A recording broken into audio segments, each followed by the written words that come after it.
Hello guys. അപ്പോൾ നമ്മൾ ഇന്ന് എക്സ്പ്ലെയിൻ ചെയ്യാൻ പോകുന്നത് 2023 റിലീസായ ബ്ലഡ് ഹോൺസ് എന്ന ഒരു ആക്ഷൻ ഡ്രാമ സീരീസാണ്. അപ്പോൾ നമുക്ക് നേരെ എക്സ്പ്ലനേഷനോട് കടക്കാം.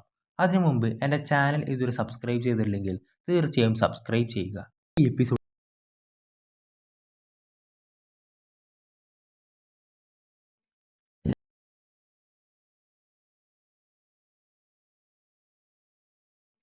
Hello guys. അപ്പോൾ നമ്മൾ ഇന്ന് എക്സ്പ്ലെയിൻ ചെയ്യാൻ പോകുന്നത് 2023 റിലീസായ ബ്ലഡ് ഹോൺസ് എന്ന ഒരു ആക്ഷൻ ഡ്രാമ സീരീസാണ്. അപ്പോൾ നമുക്ക് നേരെ എക്സ്പ്ലനേഷനോട് കടക്കാം. അതിനു മുമ്പ് എൻ്റെ ചാനൽ ഇതുവരെ സബ്സ്ക്രൈബ് ചെയ്തിട്ടില്ലെങ്കിൽ തീർച്ചയായും സബ്സ്ക്രൈബ് ചെയ്യുക. ഈ എപ്പിസോഡിൻ്റെ തുടക്കത്തിൽ കാണിക്കുന്നത് നായകനായ കിമ്മിനെയാണ്. 2020 കൊറോണ വന്നതിന് ശേഷമുള്ള കാലമാണ് കാണിക്കുന്നത്. കിം ബോക്സിംഗ് പ്രാക്ടീസിലായിരിക്കും. അവൻ്റെ ലക്ഷ്യം അടുത്ത് നടക്കാൻ പോകുന്ന ബോക്സിംഗ് ചാമ്പ്യൻഷിപ്പാണ്. അതൊക്കെ കഴിഞ്ഞ് തിരികെ വീട്ടിലേക്ക് പോകാൻ ബസ് സ്റ്റോപ്പിൽ നിൽക്കുന്ന സമയം അവിടെ ഒരു മദ്യപാനി നിൽക്കുന്നുണ്ടായിരുന്നു. കൊറോണ ഒക്കെ ആയിട്ടും അയാൾ മാസ്ക് വെച്ചിട്ടുണ്ടാവില്ല. ആടിയായിരിക്കും ആൾ ബസ്സിൽ കയറുന്നത്. ബസ് ഡ്രൈവർ മാസ്ക് ഇല്ലാതെ ബസ്സിൽ കയറാൻ പറ്റില്ലെന്ന് പറയും. ഇത് കേട്ട് ദേഷ്യം വന്നയാൾ ഡ്രൈവറിനെ തല്ലാൻ നിൽക്കുമ്പോൾ ഹീറോയും അതിലിടപെട്ട് അയാളെ ഒതുക്കി അവിടുന്ന് പറഞ്ഞു വിടുന്നു. ഇത് കണ്ട് ബസ്സിലുണ്ടായിരുന്നവരെല്ലാം ഇവന് വേണ്ടി കൈയടിക്കും. ശേഷം അവൻ വീട്ടിലെത്തും. അവന് സ്വന്തം എന്ന് പറയാൻ അമ്മ മാത്രമേ ഉള്ളൂ. അമ്മ ഒരു റെസ്റ്റോറൻറ്റ് നടത്തി വരികയാണ്. കൊറോണ എല്ലാവരെയും ബാധിച്ചതുപോലെ അമ്മയുടെ ബിസിനസ്സിനെയും ബാധിച്ചിട്ടുണ്ടായിരുന്നു. കൊറോണയ്ക്ക് ശേഷം റെസ്റ്റോറൻറ്റിൽ ആളുകൾ കയറുന്നില്ല. അതോടൊപ്പം സാമ്പത്തിക പ്രതിസന്ധിയിലാണ് അവരിപ്പോൾ ഉള്ളത്. കിം വീട്ടിലേക്ക് കയറാൻ നേരം അമ്മ ആരോടോ ഫോണിൽ സംസാരിക്കുന്നുണ്ട്. അത് റെസ്റ്റോറൻറ്റ് ഇരിക്കുന്ന ബിൽഡിങ്ങിൻ്റെ ഉടമസ്ഥനാണ്. അയാൾ വാടക കിട്ടാത്തതുകൊണ്ടായിരിക്കും അമ്മയെ വിളിച്ചിട്ടുണ്ടാവുക. കുറച്ച് സാവകാശം ചോദിക്കുമെങ്കിലും അയാളത് സമ്മതിക്കാൻ തയ്യാറാവുന്നുണ്ടാവില്ല. ഇതൊക്കെ വിഷമത്തോടെ കിം കേൾക്കുന്നുണ്ടാവും. ശേഷം ഒരു ന്യൂസ് റിപ്പോർട്ടിംഗ് ആണ് കാണിക്കുന്നത്. കൊറിയയിലെ ഏറ്റവും വലിയൊരു ഹോട്ടൽ നിർമ്മാണം കാണിക്കുന്നു. കൊറോണ കാരണം അതിൻ്റെ പണി പാതി മുടങ്ങിക്കിടക്കുകയാണ്. ആ ബിൽഡിംഗ് പണിയുന്ന കമ്പനി കൊറോണ വന്നതിന് ശേഷം തകർന്നുപോയി. അവർ ബാങ്കിൽ നിന്ന് 400 കോടി ലോൺ എടുത്തിട്ടാണ് അവർ ഈ പ്രോജക്റ്റ് തുടങ്ങിയത്. ഇപ്പോൾ ബാങ്ക് ഈ ബിൽഡിംഗ് ജപ്തി ചെയ്യാനുള്ള തയ്യാറെടുപ്പിലാണ് എന്നാണ് വാർത്തയിൽ പറയുന്നത്. ആ ഹോട്ടലുമായി ബന്ധപ്പെട്ട് ഒരു മീറ്റിംഗ് വേറൊരിടത്ത് നടക്കുകയാണ്. മീറ്റിങ്ങിൽ പങ്കെടുക്കുന്നത് ബിൽഡറും ബാങ്ക് മാനേജറും ഒരു മധ്യസ്ഥനുമാണ്. മധ്യസ്ഥൻ കുറച്ചു നേരം കൂടെ കാത്തിരിക്കൂ, അദ്ദേഹം എത്താറായി. അവർ ആരെയോ കാത്തിരിക്കുകയാണ്. പെട്ടെന്ന് അവിടേക്ക് അയാൾ വരുന്നു. ഇയാളാണ് ഗിൽ. ഗിൽ വലിയ പലിശ സ്ഥാപനത്തിൻ്റെ മേധാവിയാണ്. ഗിൽ അവരോട് താൻ ആ ബിൽഡിംഗ് ഏറ്റെടുത്ത് എല്ലാ ബാധ്യതകളും തീർക്കാൻ തയ്യാറാണെന്നും പക്ഷേ ബാങ്കും ബിൽഡറും ചില നിബന്ധനകൾ അംഗീകരിക്കണമെന്ന് പറയും. അവർക്ക് അനുസരിക്കാതിരിക്കാൻ കഴിയില്ല. കാരണം ഇപ്പോൾ പണം കയ്യിലുള്ളത് ഗിൽ എന്ന കോർപ്പറേറ്റ് പലിശക്കാരൻ്റെ മാത്രമാണ്. ശേഷം അയാൾ കാറിൽ കയറി അസിസ്റ്റൻറ്റിനോട് അവിടുത്തെ ഏരിയയിലുള്ള വാടകക്കാരെക്കുറിച്ച് അന്വേഷിക്കും. അസിസ്റ്റൻ്റ് ഞാനത് അന്വേഷിച്ചു, അവർ പലരും പല ബാങ്കുകളിൽ നിന്ന് ലോൺ എടുത്തവരാണ്. അവരെ എന്തോ ചെയ്യാനുള്ള തയ്യാറെടുപ്പിലായിരിക്കും ഗില്ല്. ശേഷം കാണിക്കുന്നത് ഒരു സ്റ്റേഡിയത്തിലെ ബോക്സിംഗ് മാച്ചാണ്. ഇതിനു വേണ്ടിയാണ് കിം ഇത്രയും നാളും പരിശീലനം നടത്തി വന്നിരുന്നത്. അവിടെ വുജിൻ എന്നൊരു ബോക്സറെ കാണിക്കുകയാണ്. അവൻ ഈസിയായി എല്ലാവരെയും തോൽപ്പിക്കും. അതുപോലെ കിമ്മും എല്ലാത്തിനെയും തോൽപ്പിച്ച് മുന്നേറുന്നു. അങ്ങനെ അവസാനം ഫൈനലിൽ എത്തുന്നത് കിമ്മും വുജിനുമാണ്. ആ വാശിയേറിയ മത്സരത്തിൽ കിം ആയിരിക്കും വിജയിക്കുന്നത്. എന്നിട്ട് ടൂർണമെൻറ്റ് സമ്മാനം തുകയായ 1 ലക്ഷം കിമ്മിന് കിട്ടുന്നു. നിരാശനായ വുജിൻ ഭക്ഷണം കഴിക്കാനുള്ള പൈസയും വാങ്ങി പുറത്തേക്ക് വരുന്നു. അവിടെ കിമ്മിനെ കണ്ട വുജിൻ, നീ ഇതുവരെ പോയില്ലേ? എന്തായാലും നന്നായി, ഇന്ന് നീ ജയിച്ചതിൻ്റെ ട്രീറ്റ് എനിക്ക് തരണമെന്ന് അവൻ കിമ്മിനോട് പറയുന്നു. കിം അത് സമ്മതിക്കുന്നു. ശേഷം അവർ ഒരു റെസ്റ്റോറൻറ്റിലേക്ക് പോകുന്നു. അവിടെ വെച്ച് സംസാരിച്ച് ഇരുവരും നേവിയിലാണ് ജോലി ചെയ്തിരുന്നതെന്ന് മനസ്സിലാക്കുന്നു. അങ്ങനെ അവർ കൂടുതൽ അടുത്തു. ബോക്സിങ്ങിനെയൊക്കെ പറ്റി സംസാരിക്കാൻ തുടങ്ങി. പിന്നെ ഭയങ്കര ഫ്രണ്ട്സായി മാറി. ശേഷം കിം നേരെ പോയത് അമ്മയുടെ റെസ്റ്റോറൻറ്റിലേക്കാണ്. അവിടെ ബിൽഡിംഗ് ഓണറുടെ വാടക ചോദിച്ചുകൊണ്ടുള്ള കോൾ വീണ്ടും വന്നിട്ടുണ്ടാകും. അവിടേക്ക് വന്ന് കിം ടൂർണമെൻറ്റിൽ ജയിച്ച കാര്യം പറയുമ്പോൾ അമ്മയ്ക്ക് ഭയങ്കര സന്തോഷമാവും. സമ്മാന തുക അമ്മയുടെ അടുത്ത് ഏൽപ്പിച്ച് അതുകൊണ്ട് വാടക കൊടുക്കാനായി പറയുന്നു. ഇത് കേട്ട അമ്മയുടെ കണ്ണ് നിറയും. എന്നിട്ട് അവർ വീട്ടിലേക്ക് ഒരുമിച്ച് നടന്നു പോകും. ഗില്ലിൻ്റെ പലിശ കമ്പനിയിലെ ജീവനക്കാർ അടുത്ത ദിവസം ഒരു പ്രദേശത്തുള്ള എല്ലാ കടകളിലും കയറിയിറങ്ങി സംസാരിക്കുന്നു. കോവിഡ് സമയത്ത് ബിസിനസ് തകർന്നിരിക്കുന്ന അവരെ രക്ഷിക്കാൻ വെറും 5% പലിശക്ക് അവരുടെ മറ്റു ബാങ്കുകളിലെ ലോൺ ക്ലോസ് ചെയ്ത് കൊടുത്തിട്ട് ഗില്ലിൻ്റെ കമ്പനിയിലേക്ക് അവരുടെ ലോണുകൾ മാറ്റിക്കൊടുക്കാം എന്ന വാഗ്ദാനവുമായാണ് ജീവനക്കാർ വന്നിരിക്കുന്നത്. ബാങ്ക് ജപ്തി പേടിച്ച് കടയുടമകൾ വേറെ ഒന്നും ആലോചിക്കാതെ അവർ കൊടുത്ത പേപ്പറുകളിലെല്ലാം സൈൻ ചെയ്ത് കൊടുക്കുന്നു. അതിൽ കിമ്മിൻ്റെ അമ്മയും ഉണ്ടായിരുന്നു. അടുത്ത ദിവസം ജിമ്മിൽ വർക്കൗട്ട് ചെയ്യാൻ കിം എത്തുമ്പോൾ അവിടെ ഒരാൾക്ക് കോവിഡ് ആയതിനാൽ ജിം പൂട്ടിയിരിക്കുകയാണെന്ന് അവിടെ എഴുതിയിട്ടുണ്ടാവും. അങ്ങനെ എന്ത് ചെയ്യണമെന്നറിയാതെ നിൽക്കുമ്പോഴാണ് അവൻ വുജിനെ വിളിക്കുന്നത്. എടാ നീ എവിടാ, നമുക്കൊരുമിച്ച് ബോക്സിംഗ് പ്രാക്ടീസ് ചെയ്താലോ എന്ന് ചോദിക്കുമ്പോൾ അവൻ ടൂർണമെൻറ്റ് ജയിക്കാനായി 3 മാസത്തെ കഠിന പ്രയത്നം കഴിഞ്ഞ് കിടക്കുക. ഇനി അതെല്ലാം എനിക്ക് ഉറങ്ങി തീർക്കണം. എങ്കിൽ നമുക്ക് എവിടെയെങ്കിലും കറങ്ങാൻ പോയാലോ എന്ന് ചോദിച്ച് അവൻ്റെ നിർബന്ധം കാരണം അവൻ്റെ വീട്ടിലേക്ക് വരാൻ കിമ്മിനോട് പറയുന്നു. എന്നിട്ട് വീടിൻ്റെ ലൊക്കേഷൻ കിമ്മിന് അയച്ചു കൊടുക്കുന്നു. അതും നോക്കി നടക്കുന്ന നേരം ഒരാളെ ഒരു ബ്ലാക്ക് ഡ്രസ് ഇട്ടയാൾ ഓടിക്കുന്നതായി കാണും. വേറൊന്നും ആലോചിക്കാതെ അവനും അവരെ ഫോളോ ചെയ്യും. അപ്പോൾ ഓടിയ ആൾ നിലത്ത് വീണ് കിടക്കുന്നതായി കാണും. അത് കണ്ട് കിം ആക്രമിച്ച ആളുടെ പിന്നാലെ ഓടും. അതിനിടയിൽ ആ അക്രമി പതുങ്ങിയിരുന്ന് കിമ്മിനെ വീഴ്ത്തുന്നു. എന്നിട്ടൊരു ഇലക്ട്രിക് ഷോക്ക് കാണിച്ച് പേടിപ്പിക്കും. ശരിക്കും അതൊരു പെൺകുട്ടിയായിരിക്കും. നീ ആരാന്ന് ചോദിക്കുമ്പോൾ നീ ആരെയാ ആക്രമിച്ചത് എന്ന് ചോദിക്കുമ്പോൾ അവൾ സ്വന്തം കാര്യം നോക്കി പോവാൻ നോക്കെന്ന് പറഞ്ഞ് അവൾ അവിടുന്ന് പോകുന്നു. ശേഷം ചോയ് എന്നയാളെ കാണാനായി ഒരു സ്ത്രീ വരും. അവൾ അയാളോട് തൻ്റെ മകളുടെ ഓപ്പറേഷൻ കഴിഞ്ഞെന്നും അവൾ സുഖമായി ഇരിക്കുകയാണെന്നും പറയും. നിങ്ങൾ ആ പണം തന്നില്ലായിരുന്നെങ്കിൽ എൻ്റെ മകളുടെ ജീവൻ രക്ഷിക്കാൻ സാധിക്കില്ലായിരുന്നു. ഇതും പറഞ്ഞ് കരഞ്ഞുകൊണ്ട് ചോയ് കടം കൊടുത്ത കാശ് തിരിച്ചു കൊടുക്കും. അപ്പോൾ ചോയ് അതവൾക്ക് തന്നെ തിരിച്ചു കൊടുത്ത് ഇതുകൊണ്ട് നിന്റെ ബാക്കി കടങ്ങൾ തീർക്കാൻ ഉപയോഗിക്കും, എനിക്ക് പിന്നീട് എപ്പോഴെങ്കിലും തന്നാൽ മതിയെന്ന് പറയും അയാൾ. പക്ഷെ ആ സ്ത്രീ നിർബന്ധിച്ച് അത് വേടിപ്പിക്കുന്നു. ചോയ് ഒരു നല്ല പലിശക്കാരനാണ്. അധികം പലിശ ഈടാക്കാറില്ല. പലരുടെയും സങ്കടങ്ങൾ കേട്ടാൽ പലിശ പോയിട്ട് മുതൽ പോലും മേടിക്കാറില്ല. ആ സമയത്താണ് നേരത്തെ കിമ്മിനെ വീഴ്ത്തിയ പെൺകുട്ടി അവിടേക്ക് വരുന്നത്. അവളുടെ പേര് യൂൻജു എന്നാണ്. ഇവളൊരു ഓർഫൺ ആണേലും ചോയ് ഇവൾക്ക് സ്വന്തം ഒരു മുത്തശ്ശനെ പോലെയാണ്. അയാൾക്കൊരു വാച്ച് കൊടുത്തിട്ട് പറയും അയാളുടെ അടുത്ത് പണമൊന്നും ഉണ്ടായിരുന്നില്ല, അതുകൊണ്ട് അയാളുടെ അടുത്തുണ്ടായിരുന്ന ഈ വാച്ച് ഞാനങ്ങ് എടുത്തു. ചോയ് നീ എന്തിനാ അങ്ങനെ ചെയ്തത്? അപ്പോൾ അയാൾ ഒരു തട്ടിപ്പ് വീരനാണ്. അയാളുടെ കയ്യിൽ പണമുണ്ട്, പക്ഷെ ആളുകളുടെ മുമ്പിൽ ഒരു പാവപ്പെട്ടവനായി അഭിനയിക്കുന്നതാണ്. ഭിക്ഷക്കാരുടെ ഐഡി ഉപയോഗിച്ച് ലോൺ എടുക്കുന്ന തട്ടിപ്പ് സംഘത്തിൽപ്പെട്ടയാളാണ് അയാൾ. അതുകൊണ്ട് ഈ വാച്ച് എടുത്തതിൽ നിങ്ങൾ വിഷമിക്കേണ്ട ആവശ്യമില്ലെന്ന് പറയും. ചോയ് ഒരു പാവമായതുകൊണ്ട് ചിലർ മുതലെടുക്കും. ആ നഷ്ടം ഇവൾ ഇങ്ങനെയായിരിക്കും നികത്തുന്നത്. ആ സമയം യൂൻജുവിൻ്റെ കയ്യിലുള്ള മുറിവ് ചോയ് ശ്രദ്ധിക്കും.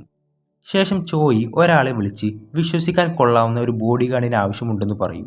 ഈ നാട്ടിലെ പലിശക്കാരെയൊക്കെ പറ്റി കുറച്ച് ധാരണയുള്ള ആളായിരിക്കണമെന്നും കൂടെ പറയുന്നു. മറ്റേയാൾ 2 ദിവസം കൊണ്ട് സെറ്റാക്കാമെന്ന് പറയും. ശേഷം കിമ്മും വുജിനും കൂടെ ടെറസിലിരുന്ന് ഫുഡ് കഴിക്കുകയാണ്. അവർ ബോക്സിങ്ങിനെ കുറിച്ചായിരിക്കും സംസാരിക്കുന്നത്. വുജിൻ നീ എന്താ എപ്പോഴും ഇങ്ങനെ സീരിയസ് ആയിരിക്കുന്നത്? ജീവിതത്തെ ഇത്ര സീരിയസ് ആയി കാണേണ്ട കാര്യമില്ലെന്ന് പറയും. എനിക്കൊറ്റ ലക്ഷ്യമേ ഉള്ളൂ, എല്ലാവരും അറിയപ്പെടുന്ന ഒരു ബോക്സർ ആവണം. എന്നിട്ട് വുജിൻ്റെ ഇപ്പോഴത്തെ ജോലി എന്താണെന്ന് ചോദിക്കുമ്പോൾ ഒരു നഴ്സറി സ്കൂളിലെ സ്പോർട്സ് ടീച്ചറാണെന്ന് പറയുന്നു. പക്ഷേ ഇപ്പോൾ ആ സ്കൂൾ പൂട്ടി. എങ്കിൽ നീ എൻ്റെ കൂടെ ഡെലിവറിക്ക് പോരെന്ന് പറയുമ്പോൾ ഞാൻ ആലോചിക്കാമെന്ന് പറയുന്നു. ഇപ്പോൾ അവർ 2 പേരും നല്ല സുഹൃത്തുക്കളായി മാറിയിട്ടുണ്ടാകും. ശേഷം ഗിൽ അസിസ്റ്റന്റിനോട് ഇന്ന് തന്നെ ആദ്യത്തെ നിലയിലുള്ള ആളുകളെ ഒഴിപ്പിക്കാനായി പറയും. ഗില്ലിൻ്റെ കൂട്ടത്തിലുള്ള ശക്തനായ കാങ്ങിനെയും കൂട്ടിക്കോളാൻ ഗിൽ അസിസ്റ്റന്റിനോട് പറയുന്നു. അങ്ങനെ ഒരു സംഘം കടയൊഴിപ്പിക്കാൻ അവിടേക്ക് ചെല്ലുന്നു. ഗില്ലിൻ്റെ അസിസ്റ്റന്റ് ആദ്യം ചെല്ലുന്നത് കിമ്മിൻ്റെ അമ്മയുടെ കടയിലേക്കായിരിക്കും. കടയടക്കാൻ നിൽക്കുന്ന നേരത്താണ് അവർ അവിടേക്ക് എത്തുന്നത്. നിങ്ങൾ കോൺട്രാക്റ്റിൽ പറഞ്ഞ റൂൾസ് തെറ്റിച്ചിരിക്കുന്നു. ഇൻട്രസ്റ്റ് കുറച്ച് പലിശയ്ക്ക് പണം തരുമ്പോൾ എക്സ്റ്റൻഷൻ ഫീ തരാമെന്ന് ഞങ്ങൾക്ക് വാക്ക് തന്നിരുന്നു. അത് കോൺട്രാക്റ്റിൽ വ്യക്തമായി എഴുതിയിരുന്നു. ആ പണം അടയ്ക്കേണ്ട അവസാന ഡേറ്റ് ഇന്നലെയായിരുന്നു. അത് അടച്ചില്ല. ഇപ്പോൾ അതിൻ്റെ ഫൈനും ചേർത്ത് മൊത്തം 40 ലക്ഷം രൂപയായിരിക്കുന്നു. അമ്മ നിങ്ങളുടെ സ്റ്റാഫ് വന്നപ്പോൾ ഇങ്ങനെ ഒന്നുമല്ലല്ലോ പറഞ്ഞിരുന്നത്. അത് നിങ്ങൾ സൈൻ ചെയ്ത കോൺട്രാക്റ്റിൽ ഉണ്ടായിരുന്നു എന്നും നിങ്ങളത് വായിക്കാത്തത് എൻ്റെ കുഴപ്പമല്ലെന്നും പറയും. അമ്മ ഞാൻ പോലീസിനെ കോൾ ചെയ്യുന്നു പറയുമ്പോൾ അവനൊന്ന് പുറത്തേക്ക് പോകും. ആ നേരം കിമ്മിനെ ഫോൺ ചെയ്ത് പെട്ടെന്ന് അവിടേക്ക് വരാനായി പറയും. അപ്പോഴേക്കും ഗില്ലിൻ്റെ ആളുകൾ റെസ്റ്റോറൻറ്റിൽ കയറി അവിടെയുള്ള സാധനങ്ങളൊക്കെ നശിപ്പിക്കാൻ തുടങ്ങും. അമ്മ പേടിച്ച് നിലവിളിക്കും. ആ സമയം കിം അവിടേക്ക് ഓടിയെത്തുന്നേ ഉണ്ടാവുള്ളൂ. അവിടുന്ന് ഗില്ലിൻ്റെ ഗുണ്ടകൾ തടയുന്നു അവനെ. അവിടുന്ന് അവൻ്റെ അമ്മയെ ഉപദ്രവിക്കുന്നതായി അവൻ കാണും. അവിടുന്ന് അവൻ എല്ലാത്തിനെയും ഇടിച്ചു വീഴ്ത്താൻ തുടങ്ങും. ബോക്സിംഗ് ചാമ്പ്യനായ അവനുമായി മുട്ടാൻ ആ ഗുണ്ടകൾ ഒരുപാട് വിയർക്കും.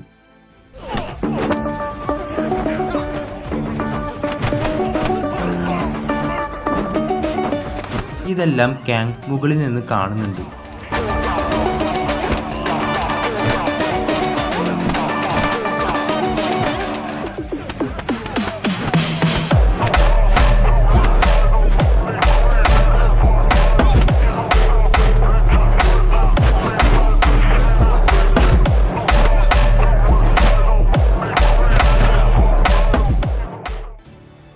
എന്നിട്ട് കിം അസിസ്റ്റന്റിനെ പിടിച്ച് ചുവരിൽ കയറ്റും. ആ സമയത്താണ് ഗില്ലും കാങ്ങും അവിടെ എത്തുന്നത്. ഗിൽ, നിന്റെ അമ്മ എൻ്റെ കമ്പനിയിൽ നിന്ന് പലിശയ്ക്ക് കടം വാങ്ങിയിരുന്നു. അത് തിരിച്ചു തരാത്തത് കൊണ്ടാണ് ഞങ്ങൾ വന്നത്. കിം, പണം ഞാൻ തരാം, പക്ഷെ നിന്റെ ആളുകൾ ഇവിടെ വരുത്തി വെച്ച് നഷ്ടം നികത്തണം. ഗിൽ പതുക്കെ അവിടെ ചെന്നിരിക്കും. എന്നിട്ട് കാങ്ങും കിമ്മും തമ്മിലുള്ള ഫൈറ്റ് ആയിരിക്കും നടക്കുന്നത്. ബോക്സറായി കിം തൻ്റെ സർവ്വശക്തിയും ഉപയോഗിച്ച് കാങ്ങിനെ അടിക്കുന്നു. പക്ഷെ ഒരിടി പോലും അവന് നേരാവണ്ണം ഏൽക്കുന്നു പോലും ഉണ്ടാവില്ല. ഇടിച്ച് ഇടിച്ച് കിം തളരുന്നു. അവസാനം കാങ്ങിൻ്റെ ഒറ്റയടിക്ക് കിമ്മിനെ വീഴ്ത്തുകയാണ്. അങ്ങനെ അടിച്ച് ഒരു പരുവാക്കിയിട്ടുണ്ടാവും. എന്നിട്ട് അവശനായ കിമ്മിൻ്റെ അടുത്തേക്ക് ഗില്ല് വന്ന്, കൊള്ളാം, എനിക്ക് നിന്നെ ഇഷ്ടപ്പെട്ടു. നിന്നിലൊരു തീയുണ്ട്. എൻ്റെ ആളുകളെ മുഴുവൻ നീ അടിച്ചു പരത്തി. നീ എൻ്റെ കൂടെ കൂടിക്കോ. നിനക്ക് വേണ്ട ശമ്പളം ഞാൻ തരാം. ഇതും കേട്ട് ദേഷ്യം വന്ന കിം അവൻ്റെ മുഖത്തേക്ക് തുപ്പുന്നു. ഗില്ല് ചുറ്റും നോക്കുമ്പോൾ അവൻ്റെ ആളുകളൊക്കെ ഈ കാഴ്ച കണ്ടുകൊണ്ട് നിൽക്കുകയായിരിക്കും. ഇത് സഹിക്കാൻ പറ്റാത്ത ഗിൽ ഒരു കത്തിയെടുത്ത് അവൻ്റെ മുഖത്ത് വരയുന്നു. അങ്ങനെ ഇതും കാണിച്ചുകൊണ്ടാണ് ഈ എപ്പിസോഡ് അവസാനിക്കുന്നത്. അപ്പോൾ അടുത്ത എപ്പിസോഡ് ഞാൻ ഉടൻ വരുന്നതാണ്. ആ എപ്പിസോഡുകളെല്ലാം മിസ്സാവാതിരിക്കാനായി ഈ ചാനൽ ഒന്ന് സബ്സ്ക്രൈബ് ചെയ്യുക.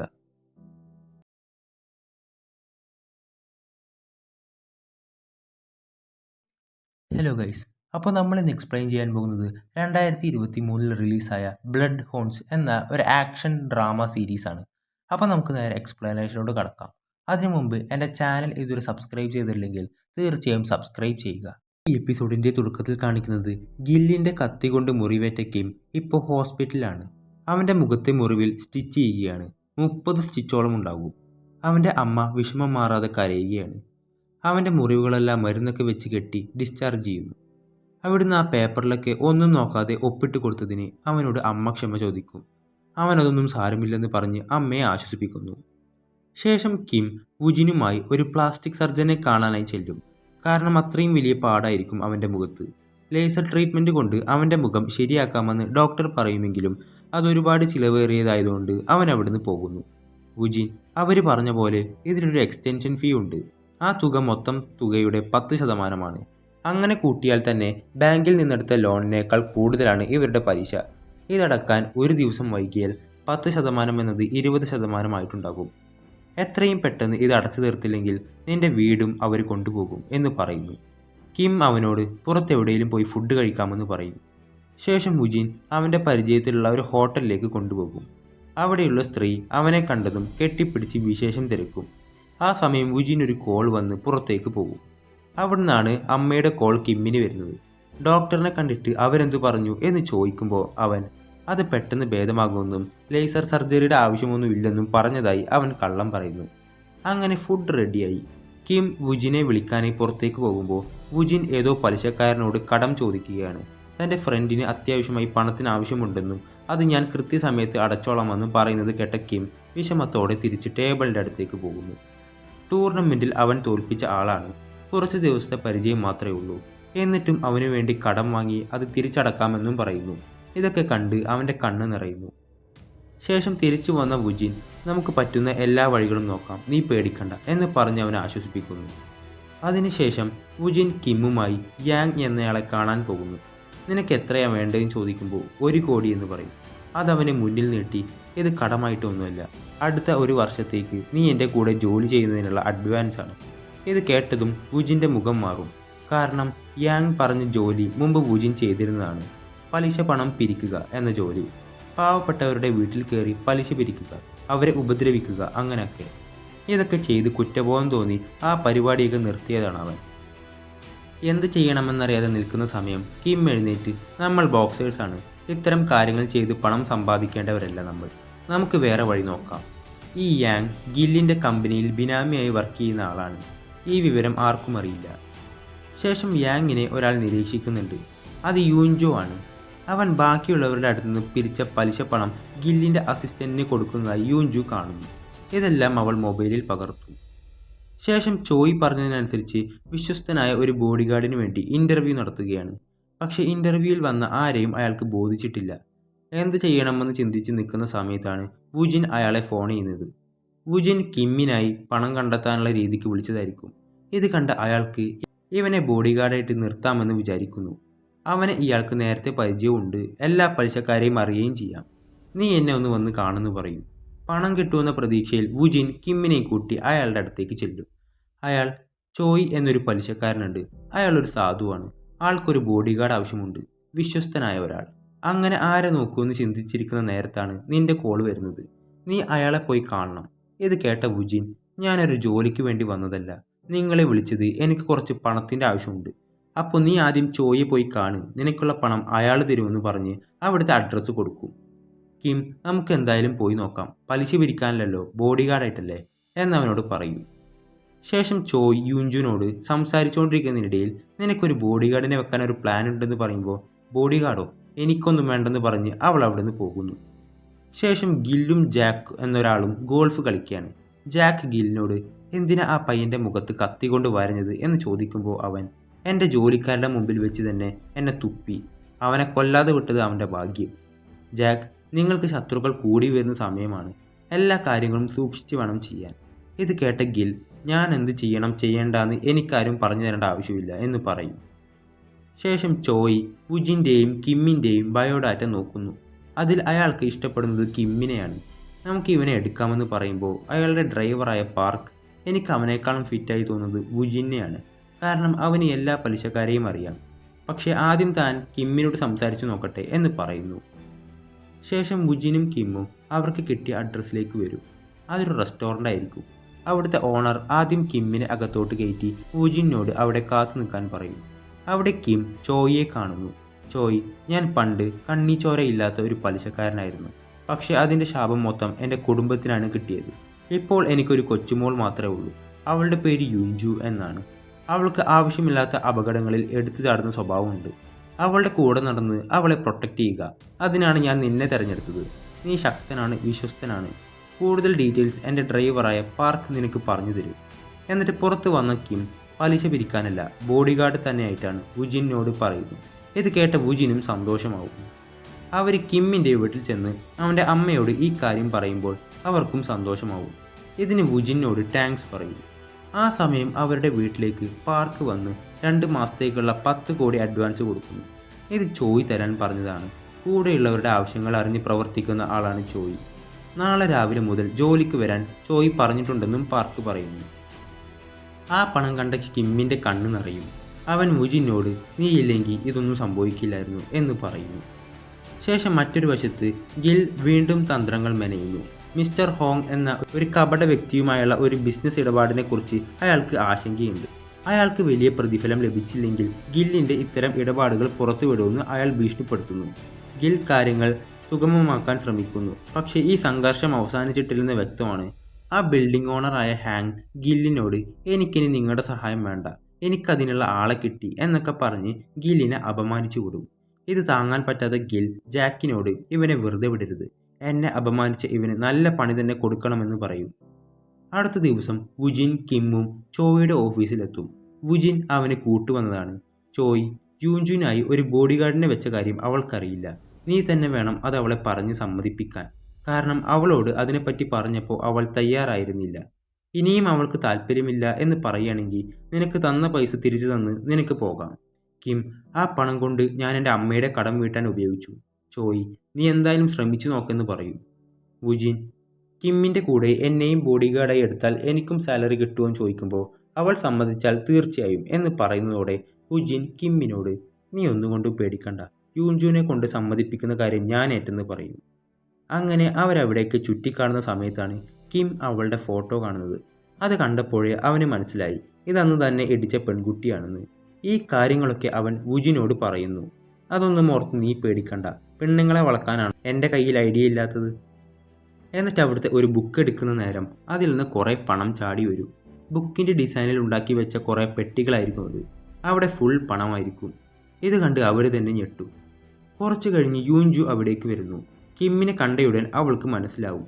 വുജിൻ, ഞങ്ങൾ നിന്റെ ബോഡി ഗാർഡാവാൻ വന്നതാണെന്ന് പറയുമ്പോൾ യൂജു ആദ്യം അവനെ പുറത്താക്കുന്നു. എന്നിട്ട് കിമ്മിനെ നോക്കി എനിക്ക് ബോഡി ഗാർഡിൻ്റെ ആവശ്യമില്ലെന്ന് ഞാൻ മുത്തശ്ശനോട് പറഞ്ഞതാണ്. ഇനി ആവശ്യമുണ്ടെങ്കിൽ തന്നെ നിന്നെ ഒട്ടും വേണ്ട. ഈ ജോലി കിട്ടിയില്ലെങ്കിൽ അവന് പണം തിരികെ കൊടുക്കേണ്ടി വരും. അവൻ്റെ കണ്ണുകൾ നിറഞ്ഞ് അവൻ മുട്ടുകുത്തി അപേക്ഷിക്കും.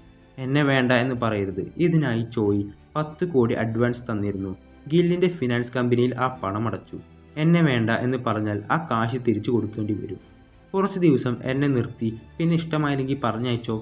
ഇത് കേട്ട അവൾ, നിന്റെ അമ്മയെ ഗില്ലിൻ്റെ ഫിനാൻസ് കമ്പനി ചതിച്ചോ? എങ്കിൽ നമുക്കൊരു ചായ കുടിച്ചിട്ട് സംസാരിക്കാമെന്ന് പറയും. അങ്ങനെ അവിടെ ഇരുന്ന് എല്ലാ കാര്യങ്ങളും അവൾ ചോദിച്ചറിയും. ആ ഫിനാൻസ് കമ്പനിയിലേക്ക് എത്താൻ കിമ്മിൻ്റെ സഹായം ആവശ്യമാണെന്ന് ഇവൾക്ക് മനസ്സിലാവുന്നു. ചോയ് പലിശരഹിതമായി എല്ലാവർക്കും സഹായിക്കുന്ന ആളാണ്. പക്ഷെ ചില ആളുകൾ പറ്റിക്കുകയും ചെയ്യും. അങ്ങനെ ഒരാളാണ് ഇവൻ. മുത്തശ്ശൻ്റെ അടുത്ത് നിന്ന് 1 കോടി രൂപ തട്ടിയെടുത്ത് മുങ്ങി. അങ്ങനെ അവനെ പിടിക്കാൻ അവൻ്റെ കൂടെ കൂടിയപ്പോഴാണ് വലിയ തട്ടിപ്പ് സംഘത്തിലുള്ളതാണെന്ന് മനസ്സിലായത്. ഭിക്ഷക്കാരുടെ ഐഡി ഉപയോഗിച്ച് പലിശക്കാരുടെ ഇടയിൽ നിന്നും പണം തട്ടലാണ് മെയിൻ പരിപാടി. ഇതൊക്കെ മനസ്സിലാക്കി അവരെ ഫോളോ ചെയ്തപ്പോൾ നേരെ എത്തിയത് ഇയാളുടെ അടുത്തേക്കാണെന്ന് പറഞ്ഞ് ഗില്ലിൻ്റെ അസിസ്റ്റൻറ്റിൻ്റെ ഫോട്ടോ കാണിച്ചു കൊടുക്കൂ. ഇവനെ അറിയുമോയെന്ന് ചോദിക്കുമ്പോൾ കിം അറിയാം, ഇവനും കൂടെ ചേർന്നാണ് എൻ്റെ അമ്മയെ ചതിച്ചത്. ഇവൻ്റെ പിറകിലും ആളുണ്ട്.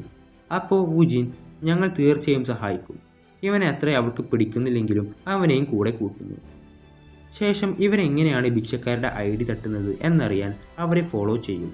എന്നിട്ട് അസിസ്റ്റൻറ്റിനെ നിരീക്ഷിക്കാൻ തുടങ്ങും. അവനെ നിരീക്ഷിക്കാൻ 2 പേരെയും യൂൻജു പറഞ്ഞയക്കുന്നു. ഇവർ എത്ര പേരുടെ അടുത്തുനിന്ന് ഐഡി വാങ്ങുന്നത്, അതുപോലെ എങ്ങനെയാണ് വാങ്ങുന്നതും എന്നൊക്കെ കണ്ടുപിടിക്കാൻ പറയും. അങ്ങനെ ഇവരെ ഫോളോ ചെയ്തു പോകുമ്പോൾ കുറേ ഭിക്ഷക്കാരുടെ അടുത്ത് ചെന്ന് എല്ലാവരെയും പറഞ്ഞ് ബ്രെയിൻ വാഷ് ചെയ്യുന്ന പോലെ ഇവരെയും ചെയ്യുന്നു.